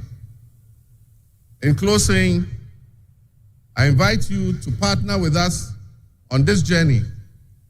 Together, we can create a brighter future for our beloved Ghana, where unity, progress, and equality are not simply goals we are aiming for, but are the cornerstone of our society. Let's work hand in hand to foster these values and strengthen our nation for everyone. My fellow citizens, our invited guests, I thank you very much. May God bless our homeland Ghana and make our nation great and strong. I thank you.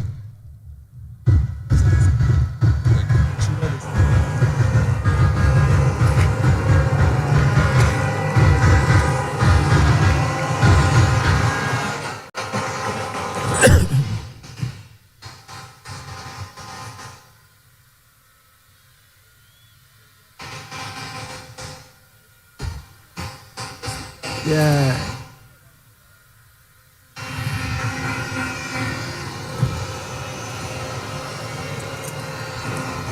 Honorable members, on your behalf, I convey the gratitude of the House to His Excellency, the President of the Republic of Ghana, for his address. Your Excellency, the House is extremely grateful to you.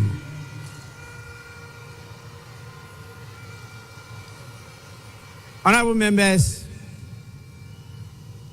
may now we have the presence of our special guest of honor in the distinguished personality of His Excellency Bola Ahmed Tinubu, the President of the Republic of the Federal, I should say the Federal Republic of Nigeria.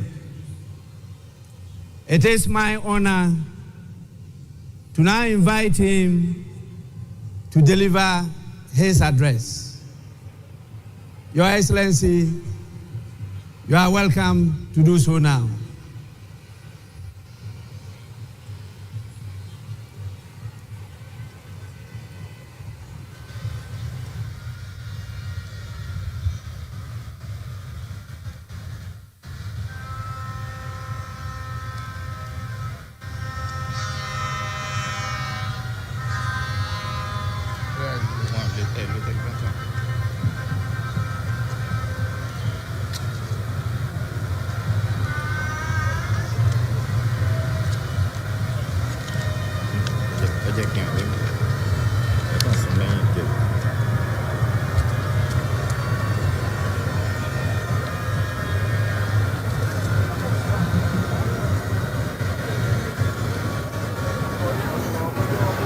Your Excellency, President of the Republic of Ghana, Head of State and Government here present, Right Honorable Speaker and members of Parliament of Ghana, members of the diplomatic corps, eminent personalities here present, distinguished ladies and gentlemen. It is always good when a friend and brother can visit the home of a close neighbor to celebrate his success and progress with him. Today, we celebrate African democracy as Ghana and our beloved people mark the transition from one democratic government to another. This moment does not merely symbolize another milestone in the evolution of Ghanaians' democratic society. It further demonstrates that in West Africa, we are capable of democratic and productive endeavors. It is time that our continent critics stop forgetting the strides that Ghana, Nigeria, and others have made. We need not prove ourselves to them. We have nothing to prove to anyone except ourselves. We will lift our nations out of poverty and build strong and resilient economies for our people. Today, I am here not only as the President of the Federal Republic of Nigeria, but also as an African in resolute support of Ghana and our people. This moment is a source of pride and honor for Ghanaians the entire continent and its diaspora. The sun is out and the sky may be blue, but I see today a black star rising high in African sky. This black star shines over this nation, and its rays spread across this continent with a sense of shared history, hope, compassion, unity, devotion to our common welfare. While others may seek to demean Africa and keep brothers pitted against brothers, that shining star reminds us of who we are. Better yet, it reminds us of who we can be. That star reminds us always to strive and work together, bond together, even when we disagree. We must choose the path of peaceful dialogue.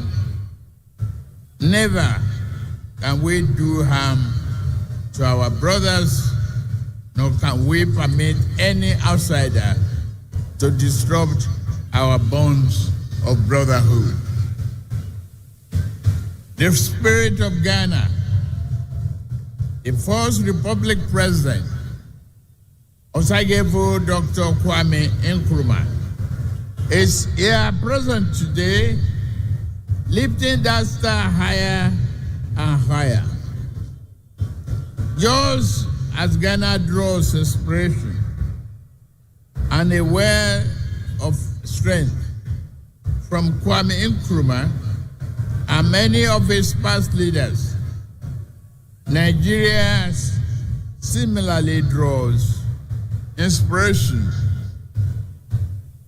from its founding fathers, who not only fought for our independence, but also cherished the close relationship between our two nations. May we always walk in the way and in the spirit of these enlightened leaders. Ghana is in harmony with that spirit, and President John Mahama inauguration today reflect that. Your new president is a man of patriotic vision and substance. He loves his nation and his people to the core. He believes that your nation has a mission and intend for you all to fulfill it.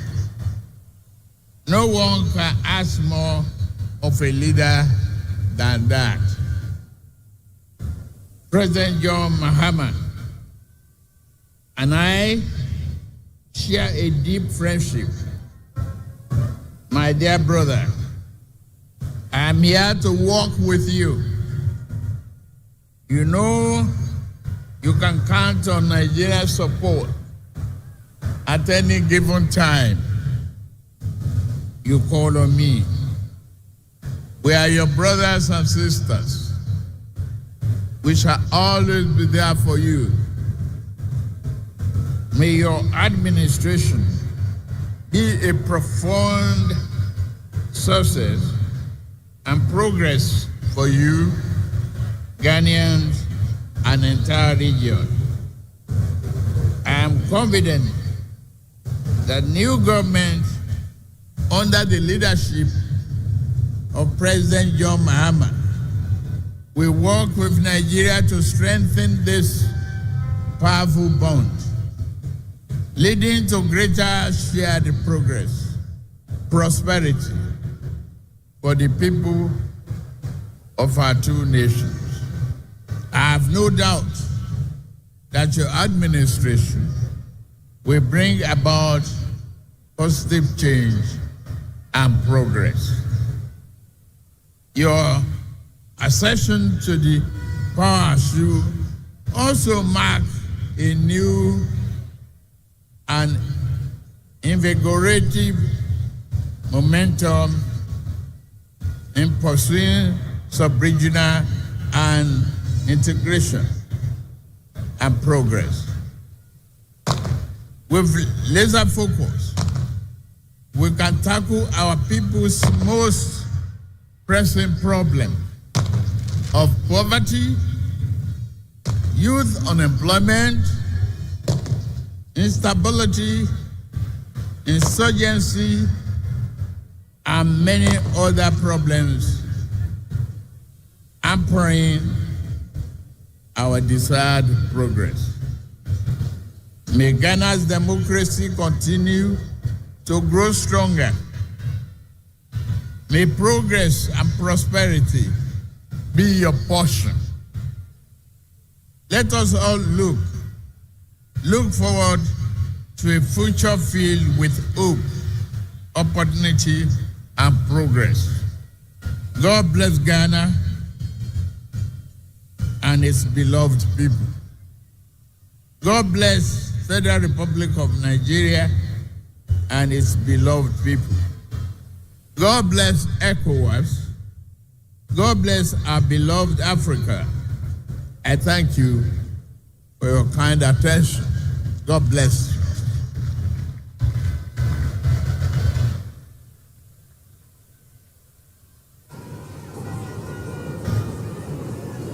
Honorable members,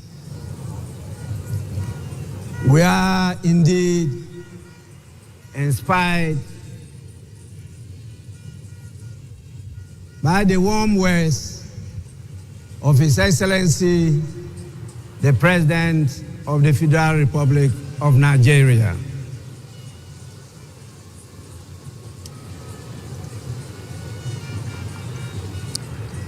I now have the honor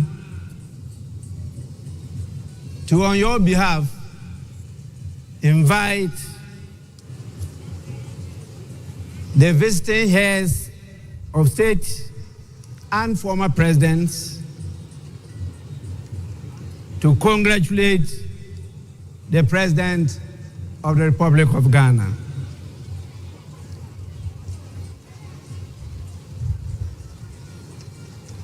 I have a real tall list.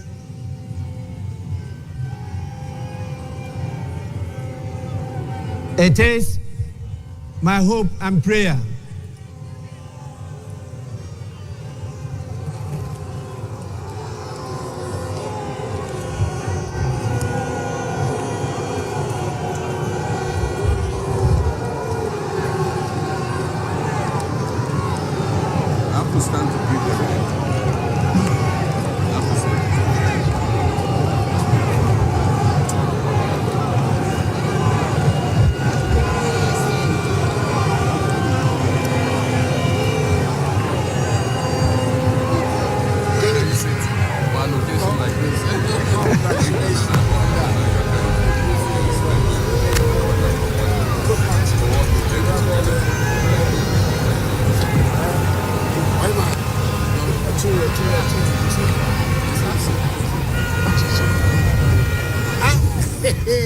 Twice elected in my kingdom.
state. These are special. They are special people. We have to.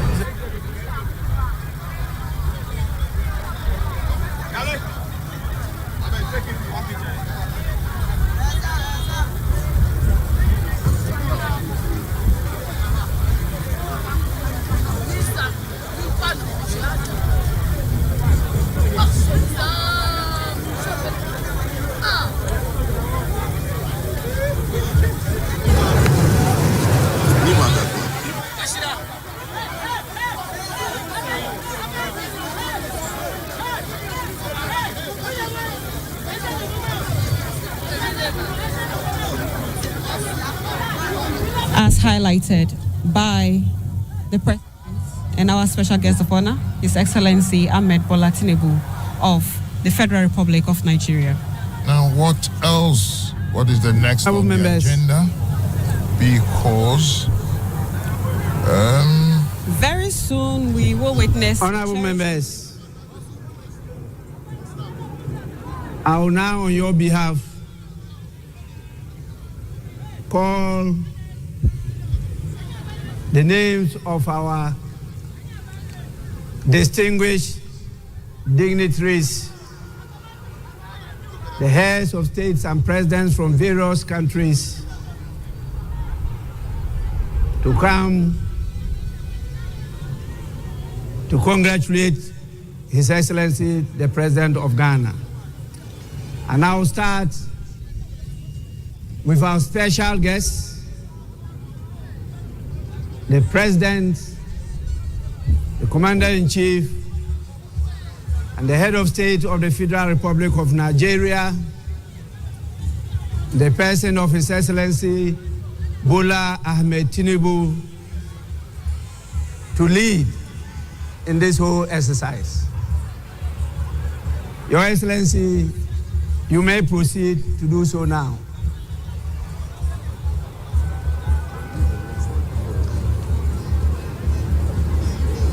Immediately after him will be His Excellency, the President of the Republic of Rwanda, His Excellency Paul Kagame.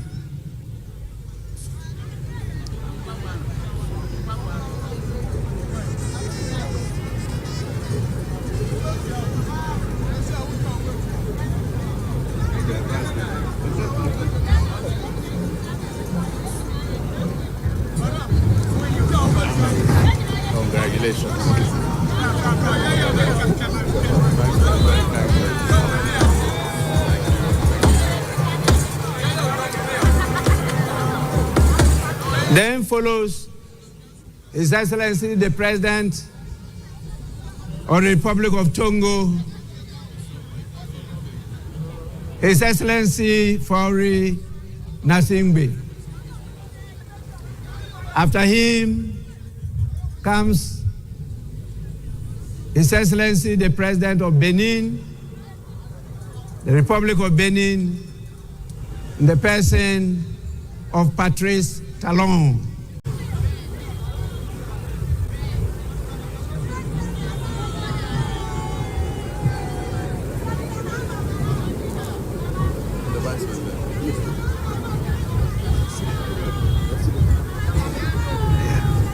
Bienvenue. Merci beaucoup.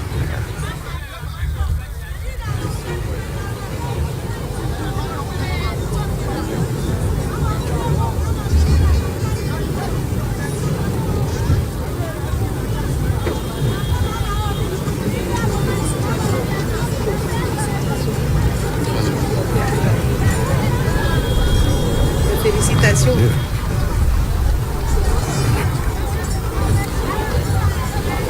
Then follows the President of Gambia, His Excellency Adama Barrow. After him, we have His Excellency Brigadier Julius Maada Bio, the President of the Federal Republic of Sierra Leone.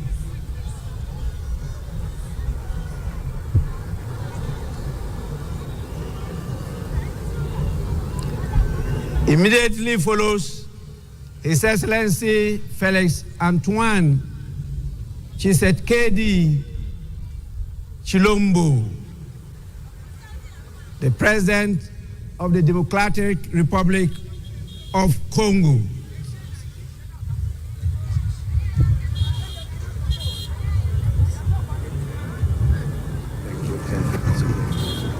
Your Excellency, my brother. Thank you very much. Thanks for coming. Thank you.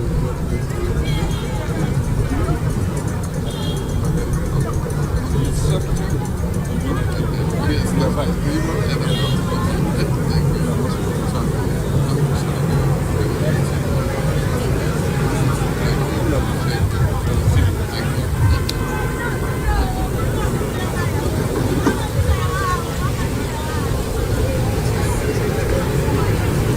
After His Excellency, Thank you. the President of the Democratic Republic of Congo, we have His Excellency Umaru Sissoco Embalo, the President of the Republic of Guinea-Bissau. After him follows the President of the Republic of Cabo Verde, His Excellency Jose Maria Neves. Hello, madam. Thank you very much.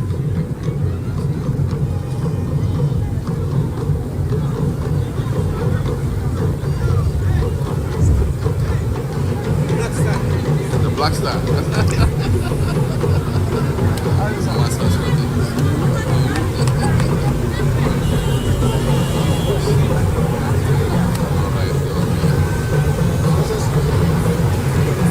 After the President of Cabo Verde, we have His Excellency William Samoei Ruto, the rural boy, who is the President of the Republic of Kenya. I went to his farm, Beautiful farm. Rural boys.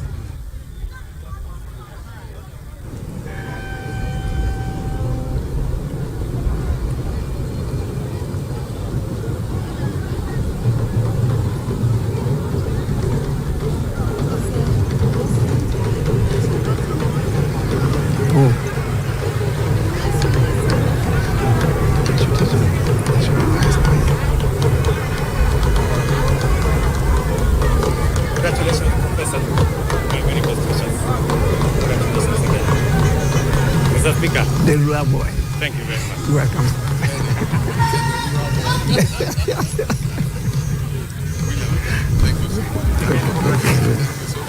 Honorable members, after His Excellency William Ruto, this is the President of the Republic of Liberia, His Excellency Joseph Numa Boakai Sr. We also have His Excellency the President, Dr. Nangolo Mbumba. He is the President of the Republic of Namibia. Sorry. That is a she, not a he. Doctor, you may forgive me.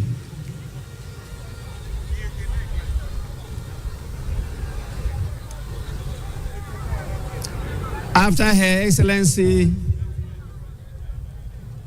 the President of Namibia, is His Excellency Bassirou Diomaye Faye, the President of the Republic of Senegal.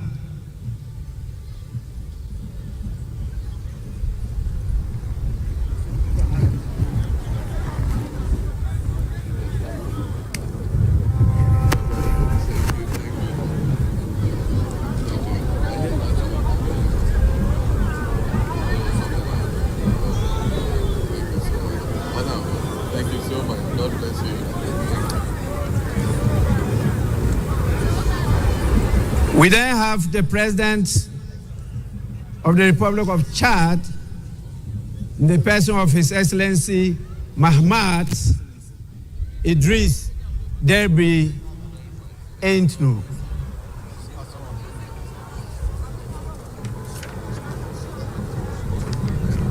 After him, we have the President of the Republic of Botswana, His Excellency Duma Gideon Boku.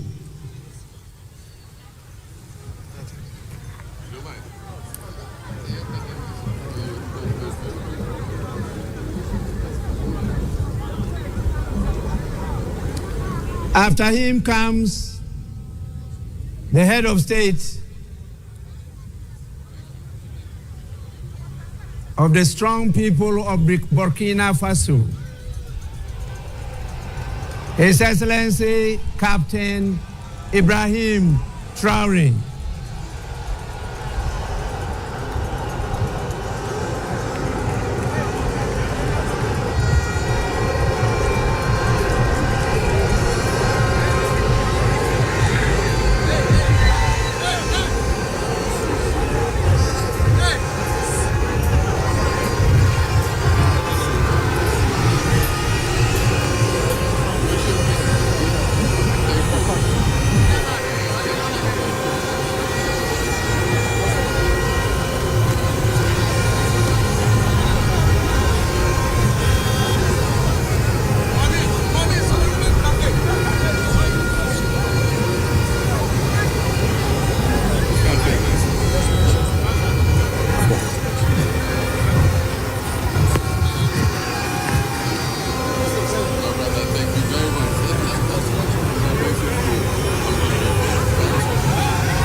Members, the full meaning of Burkina Faso means strong men and women of integrity.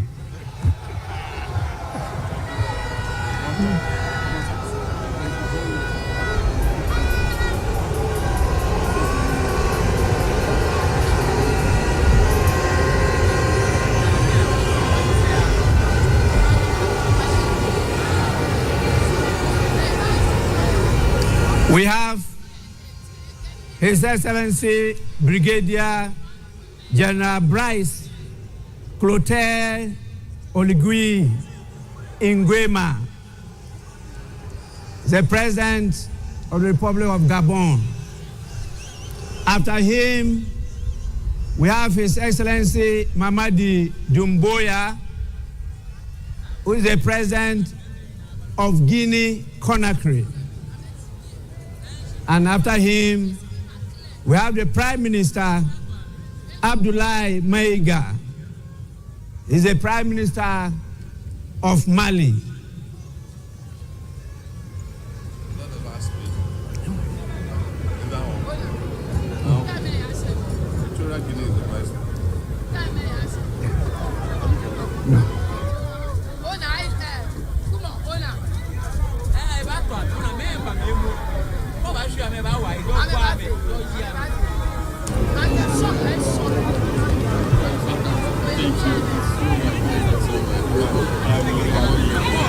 We also have the Prime Minister of Niger in the person of Mr. Lamine Zain Ali Mahman,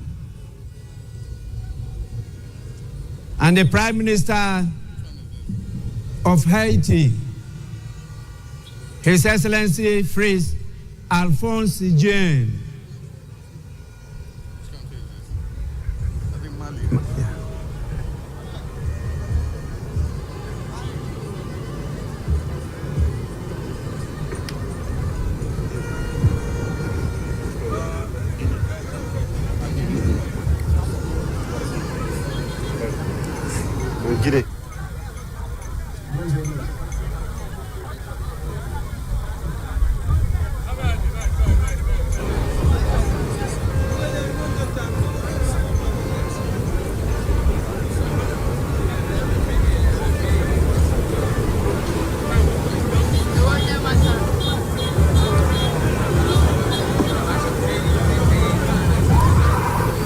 Prime Minister Mali,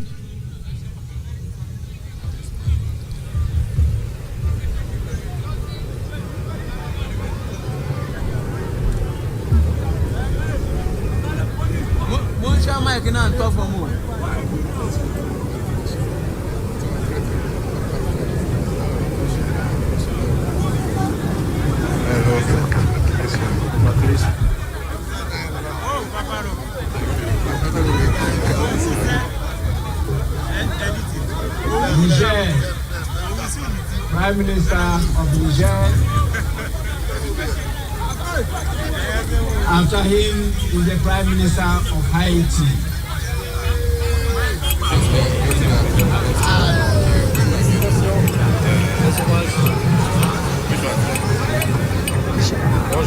Bonjour, ça va? Bienvenue.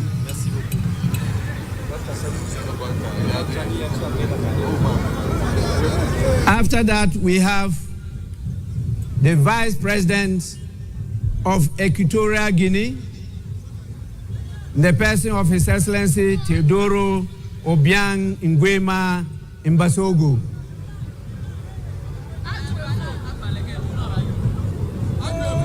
Then follows the Vice President of Uganda,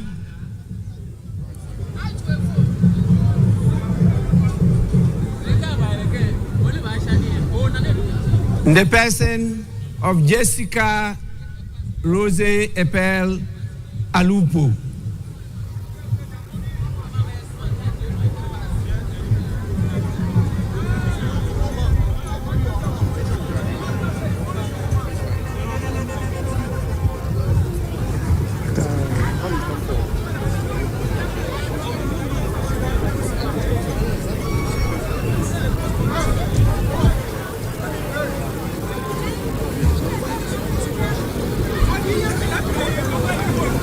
We have the Vice President of the Republic of Tanzania, His Excellency Dr. Philip Isdor Mpango.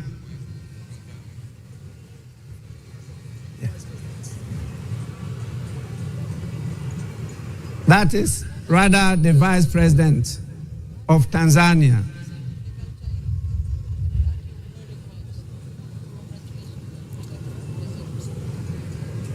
We also have with us the Vice President of La Côte d'Ivoire. Greetings from President Museveni. The person of Chemoko Meiliet Kone.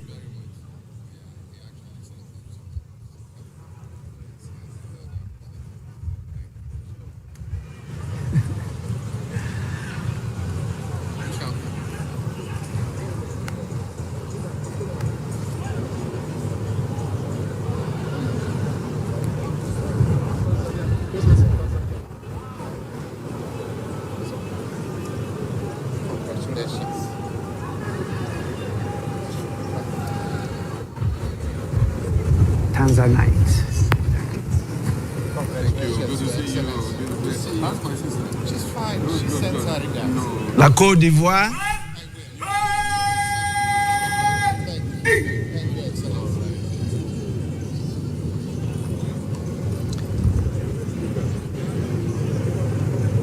After His Excellency the Vice President of La Côte d'Ivoire, we have the Vice President of Mauritania, His Excellency Mohamed Adihali Khatra.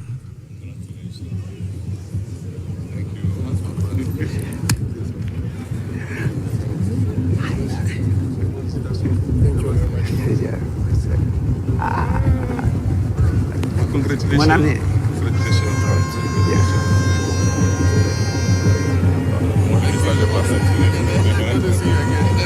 My father. Congratulations.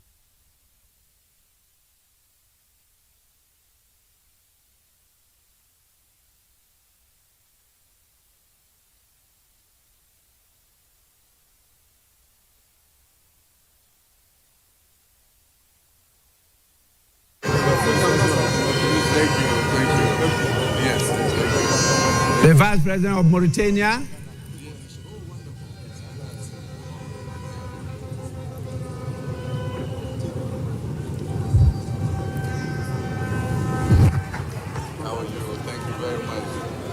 we now have the Speaker of Parliament of the Kingdom of Morocco, His Excellency Rashid Talbi Alami. After him is the former President of the Federal Republic of Nigeria, His Excellency Olusegun Obasanjo.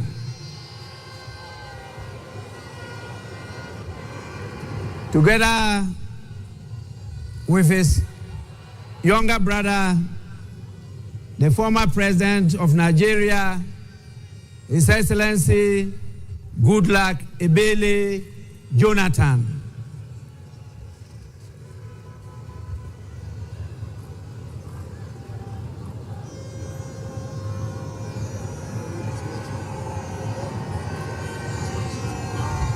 Speaker. Morocco. I'm Speaker of Morocco. Yes. I hope to see you. Yes. Thank you so much for the invitation. Yes, thank you. Thank you. Thank you. Thank you. Thank you. Thank you. Thank you. Yes, fantastic. Wonderful. All right. Thank you. Thank you.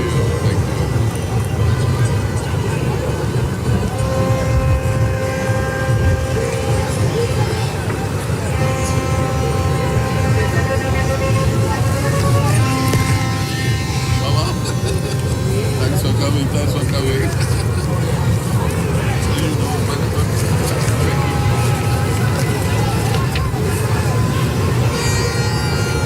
After His Excellency Goodluck Ebele Jonathan,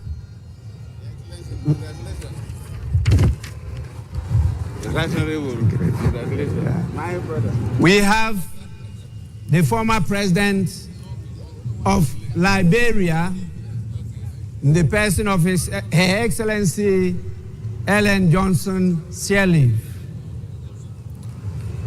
After her, we have the former President of the Federal Republic of South Africa, in the person of His Excellency Jacob Zuma.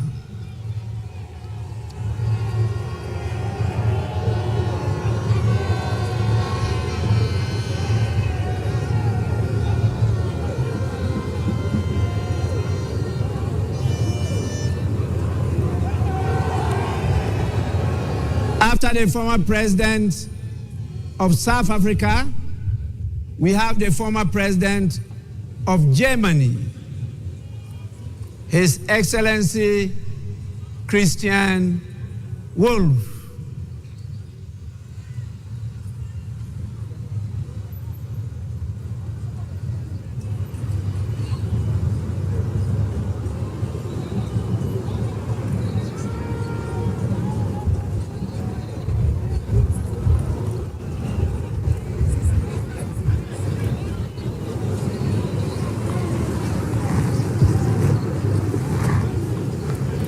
After Germany, follows the Foreign Minister of the European Union, Belgium, European Affairs, Foreign Trade, and the Funeral Culture Institute. His Excellency Bernard Quintin.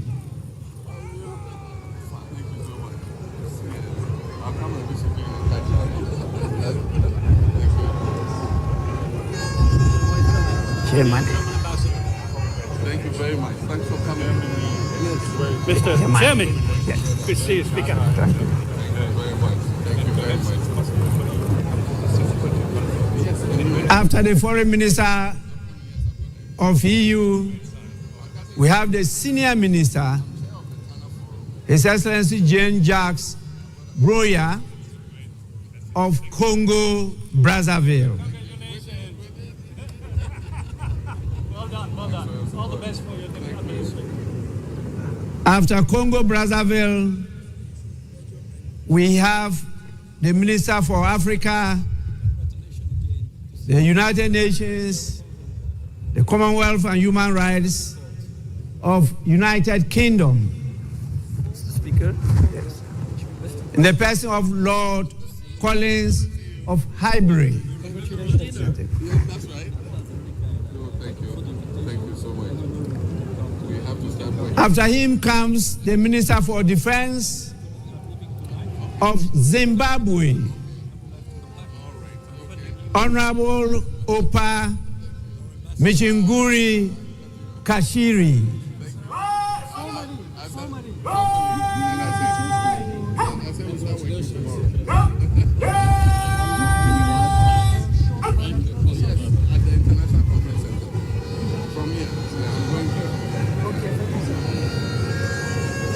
Jean-Jacques.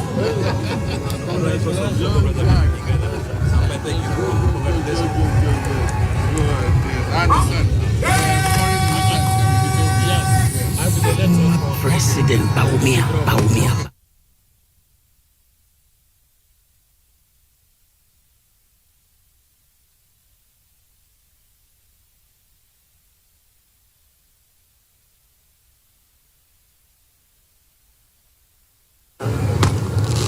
So nice to visit before.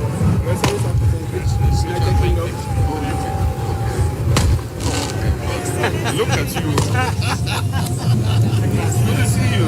Good to see you. Good to see you. Good to see you. Good to see you. Congratulations on your recent legacy. Thank you.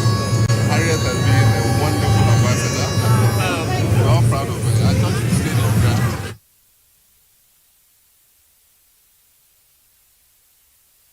Thank you. All right. So we start going tomorrow. Yes. Yes. Okay. We also have the Minister for Housing, Lands and Maintenance of Barbados, Honorable Dwight Sutherland, Member of Parliament. You got the invitation at the plate. Thank you. All the best. Give my brother my regards. Yeah. Yes. Tell him I'm coming. Okay. Are we done? Thank you.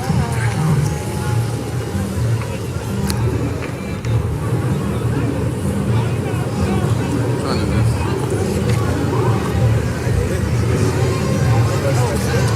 Greetings from Prime Minister Mayor Amomoni. Barbados. Greetings from Prime Minister. Yes, sir. Thank you very much.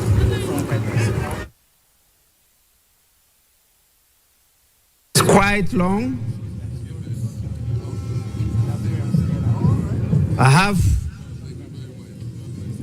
to cut protocol and go to invite the former Vice President of our great Republic of Ghana, in the person of His Excellency, Dr. Mahmoudou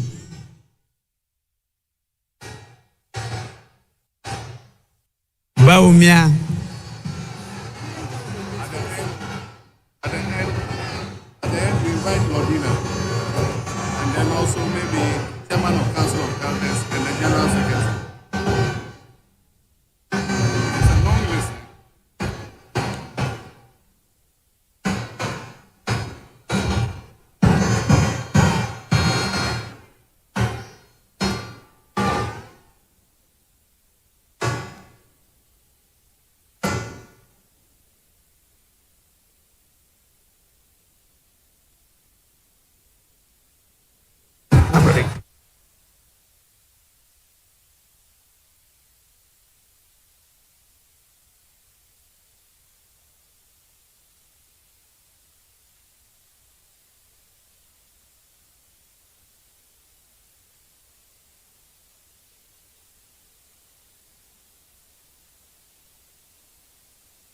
Honorable members, Once again, the list is very, very long.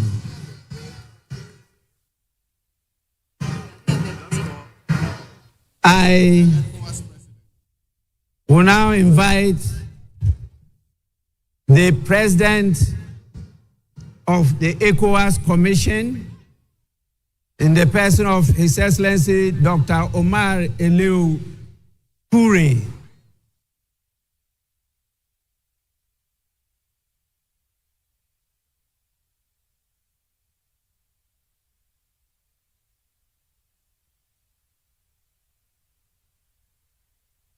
We have so many special envoys and ministers from Czech, Israel, Spain, China, Japan, Russia. We have the mayor of Los Angeles, United States. And please, you are all invited to follow in this order, the order I just mentioned. Thank you. Czech, Israel, Spain, China, Japan, Russia, Mayor of Los Angeles, Deputy General Secretary of the United Nations, Ms. Amina Mohammed, Secretary General of the Commonwealth, Right Honorable Patricia Scotland, the African Union Commission Chairperson, Special Envoy, His Excellency Wamikele. And we have the Honorary Consul General for Nigeria and Ghana of Belize, Dr. Ifeanyiku Ifede.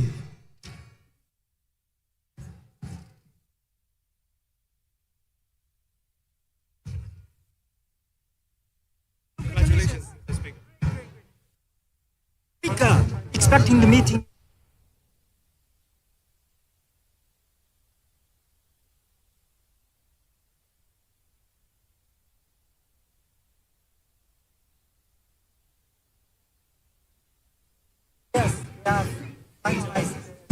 We have the former Prime Minister of Ethiopia, the Secretary General of Climate Vulnerable Forum, Pan-African Parliament, the President himself, His Excellency Chief Fortune Zephania Charbura. We have the African Development Bank. The President of the African Development Bank is here himself. We have the Vice President of the World Bank in charge of Western and Central Africa. Then the ECOWAS Bank for Investment and Development, the President and Chairman of the Board of Directors, our own Dr. George Ajekum Donko. We have the United Bank for Africa, Chairman of the group, Mr. Tony Elumelu, and we have the Ambassador of Bahamas,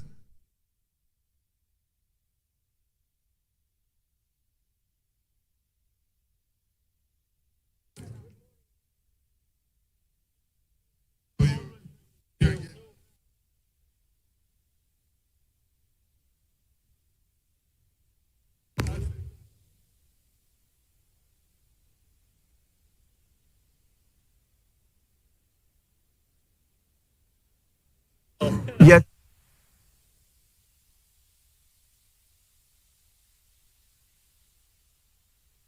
We have the President of the Secretary General of the United Nations Office for West Africa and the Sahel, Mr. Leonardo Santos Simao, and the Deputy National Secretary Advisor to Sheikh Khalid bin Ali Al Khalifa of Bahrain.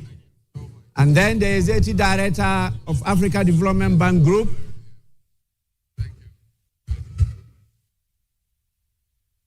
And we have the Vice President for Africa, International Bank for Reconstruction and Development, Usman Diagana.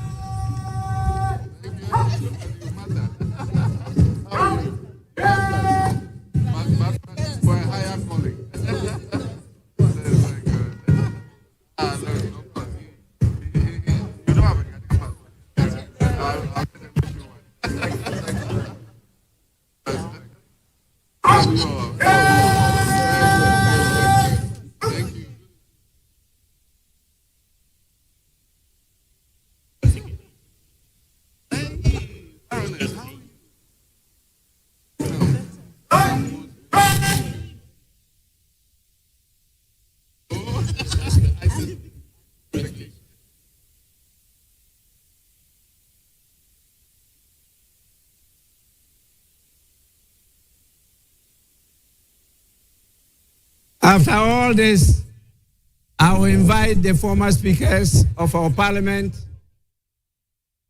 They may come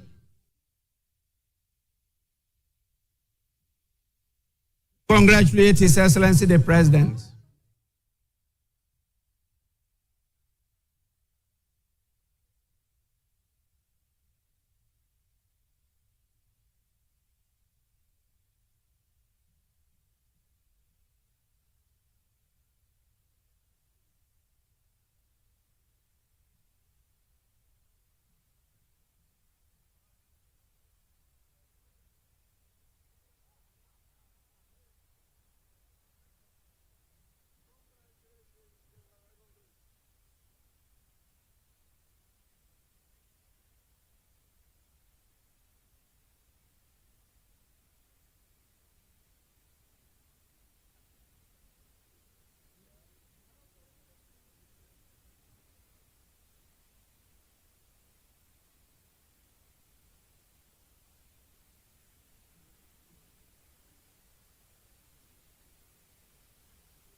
I am compelled by the situation, not only time constraints, but the exhaustion of all gathered here, to invite the chairman of the Council of Elders of the Great Evergreen National Democratic Congress, who could at his pleasure come with some of the executives of the party to congratulate His Excellency the President. And we will crown it all with the First Lady of the Republic of Ghana, Her Excellency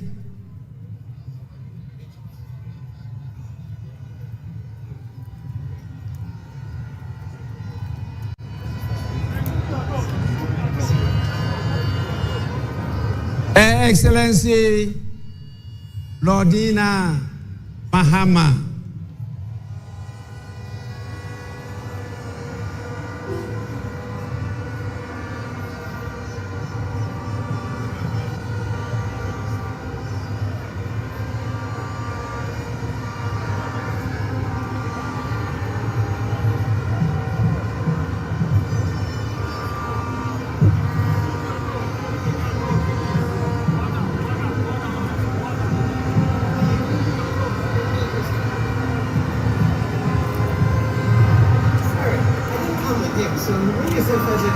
I forget that I'm no longer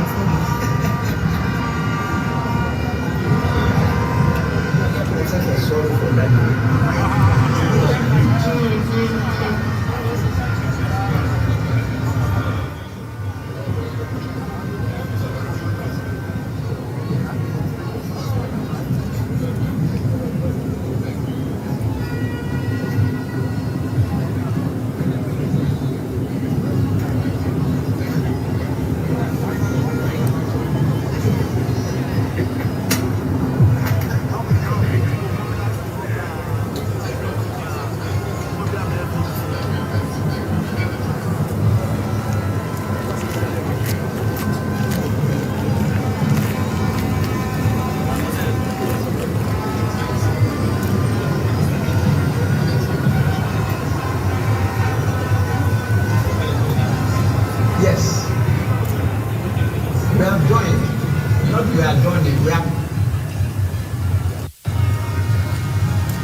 Honorable members,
honorable members,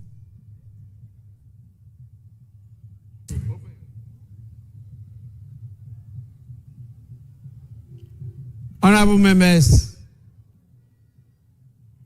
it's now time for me to invite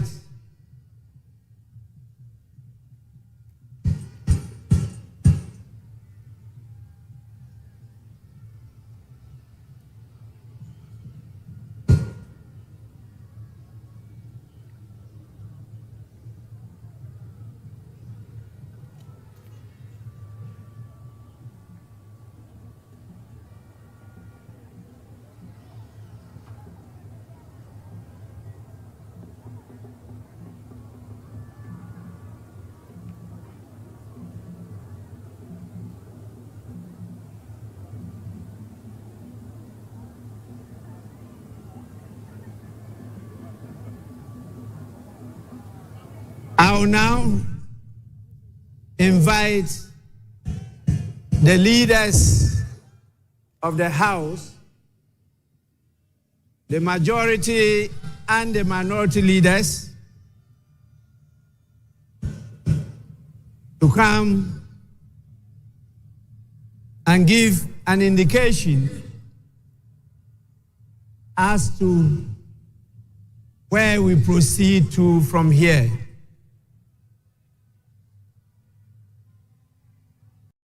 Please,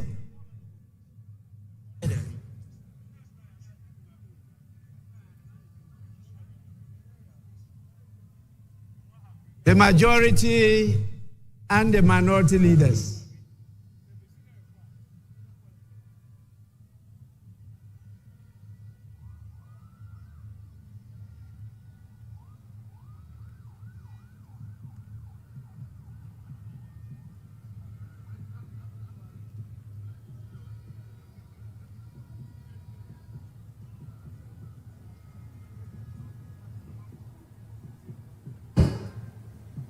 Right Honorable Speaker, we have exhausted the business on today's order paper. In view of that, I move that this House adjourn to tomorrow at 11 a.m. in the forenoon.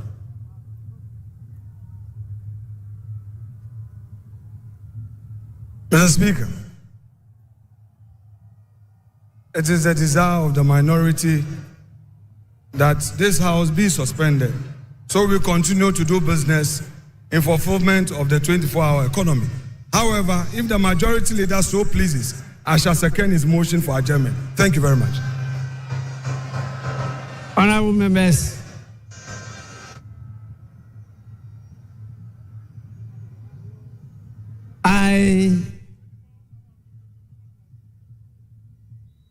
in view of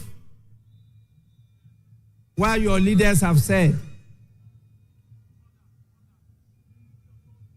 adjourn the House to tomorrow, Wednesday, the 8th of January 2025 at 12 noon.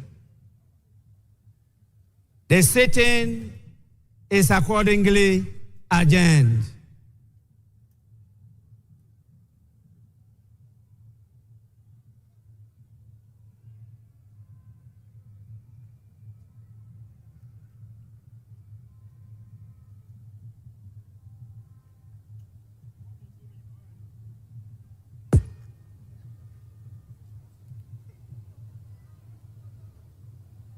That's what they put.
We can't have a full guard of honor without the colors, and on this occasion we'll have the national colors, and that is the flag of Ghana. That is the colors. When we say colors, is basically flag, and that will be on parade. So very shortly we shall see the full complements, and then we'll see how beautifully it will be executed. Yeah. And as mentioned, there shall be the playing of the national anthem, which will be followed with 21-gun salute. The 21-gun salute is the highest level of honor in ceremonial salutes, and this surpasses all other salutes with fewer rounds. So how would the 21-gun salute? So the 21-gun salute, is it from the sea, or because it has happened from the sea before with the Ghana Navy doing their thing? On this occasion, it will be fired not too far away from the sea, and that will also be done by the Ghana Navy. Right. Why the Ghana Navy? So it depends on the duty service that has been selected to perform. So as I mentioned, we have Ghana Air Force. The military can also do the same thing. Yes, we can have the Ghana Navy, the Ghana Army, and that's the 66th Artillery Regiment. They have done that in the past. Okay. So it can fall on any of the services to undertake that task. So right now we can see in our screen the procession by the Right Honorable Speaker. And behind him is the Vice President and the President. They are moving towards the area where we'll have the full guard of honor. And as mentioned earlier, His Excellency John Dramani Mahama will inspect his first guard of honor as the Commander-in-Chief of the Ghana Armed Forces.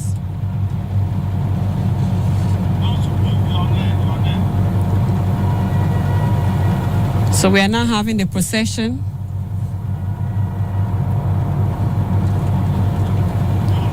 towards the area where the full guard of honor will take place.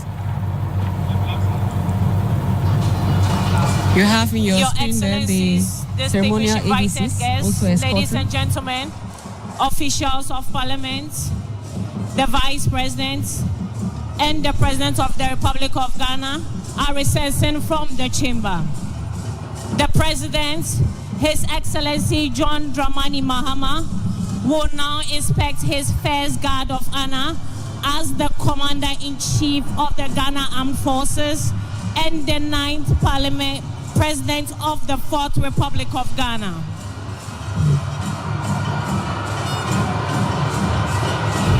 May I respectfully request all invited guests to please be seated as the President moves to inspect the guard of honor.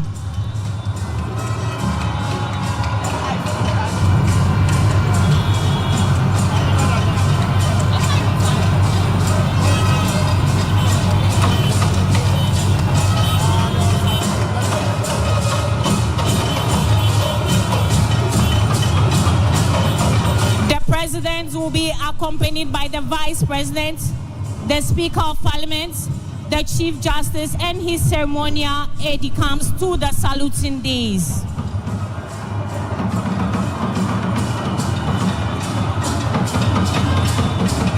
The ceremonial aide-de-camp for the ceremony is the Chief of the Defense Staff, General Thomas Opon-Pepra, and the Inspector General of Police, Dr. George Ekufundampari.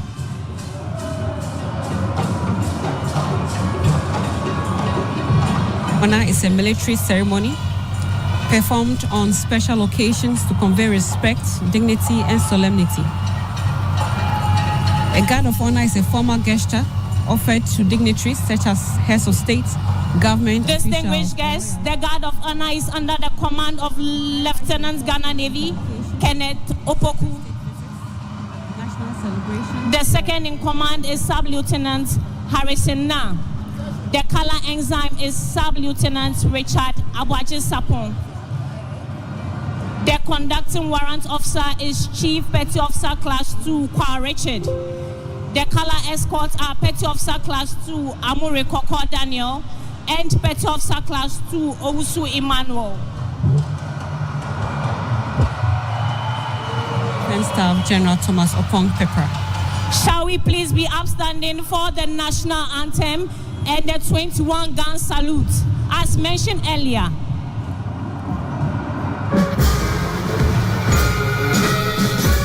All uniformed personnel are to salute.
The parade commander is marching to ask permission for the inspection of the parade.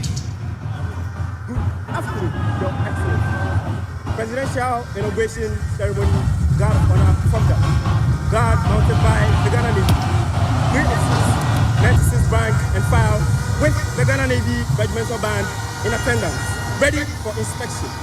Lieutenant Ghana Navy, Kenneth Opoku, report, Your Excellency. Your Excellency.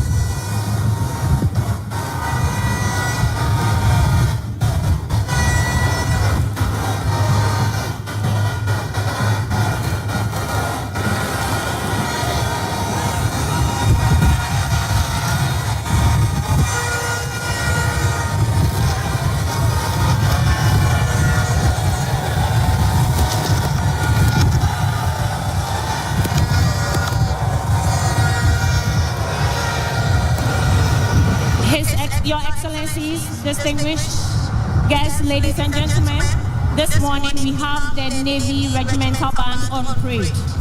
It's under the command of Sub-Lieutenant Doris Ibuni.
Excellency, inspection over. May I have your permission to march off the guard? Aye, Your Excellency.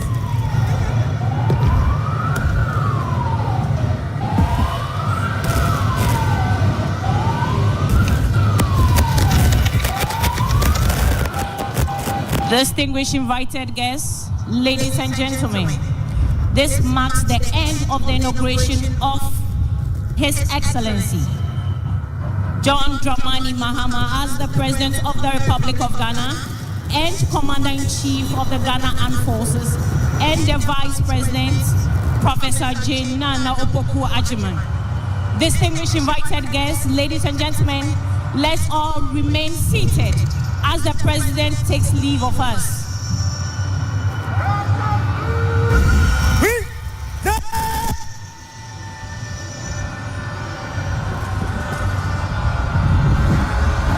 Shall we please be upstanding for the national anthem? All uniformed personnel are entreated to salute.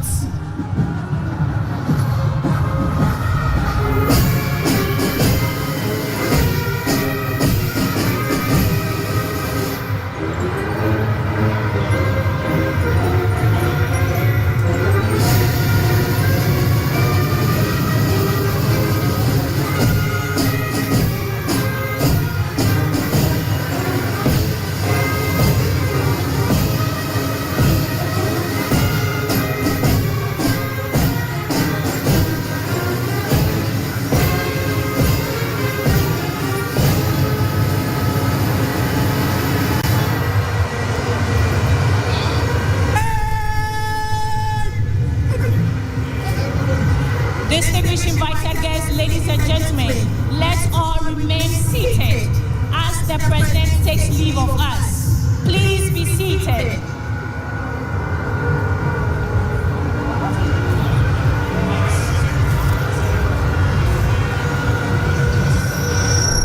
After the President leaves, the Vice President will also depart.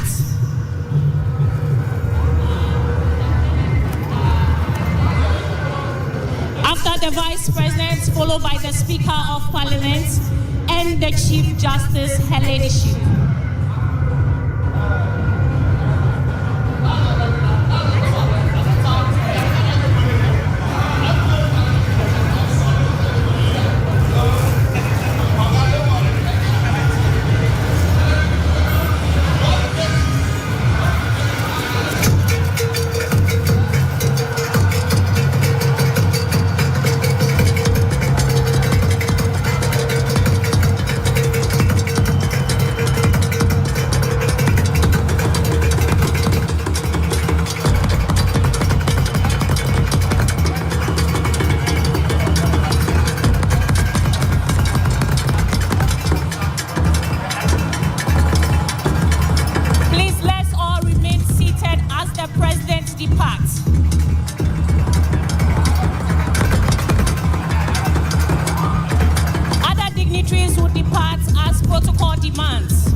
Dignitaries would depart in order as they came in.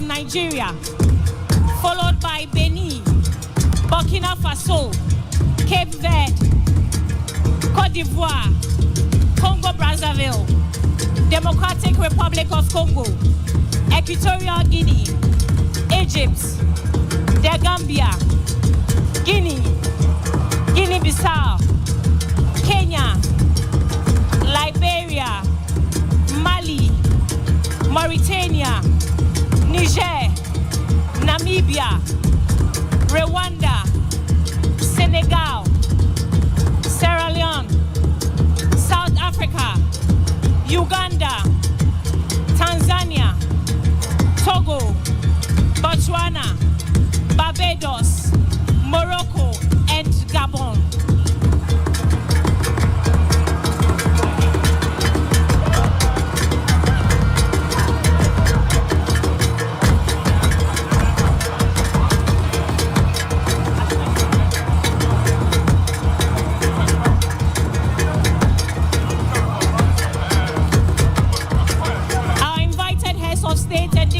Would depart in this order: Nigeria, Benin, Burkina Faso, Cape Verde, Côte d'Ivoire, Congo-Brazzaville, Democratic Republic of Congo, Equatorial Guinea, Egypt, The Gambia, Guinea, Guinea-Bissau, Kenya, Liberia, Mali, Mauritania, Niger, Namibia, Rwanda, Senegal, Sierra Leone, South Africa, Uganda, Tanzania, Togo, Botswana, Barbados, Morocco, and Gabon.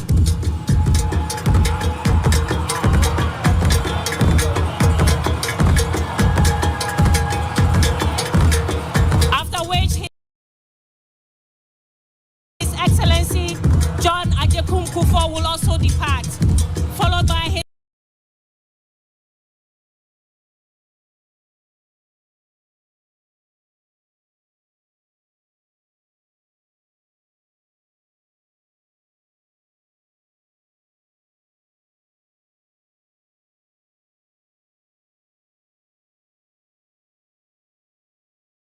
His Excellency Nana Addo Dankwa Akufo-Addo and Her Excellent Ceremony for today's program.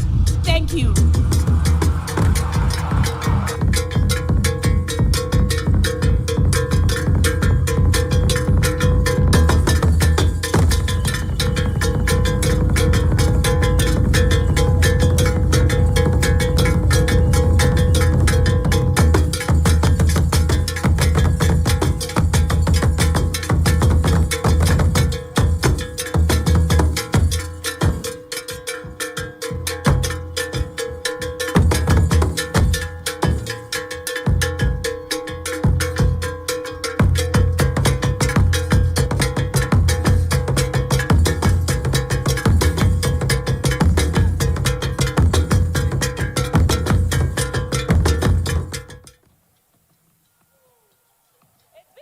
A historic moment here at the Independence Square, where we've just seen the investiture of the President John Mahama.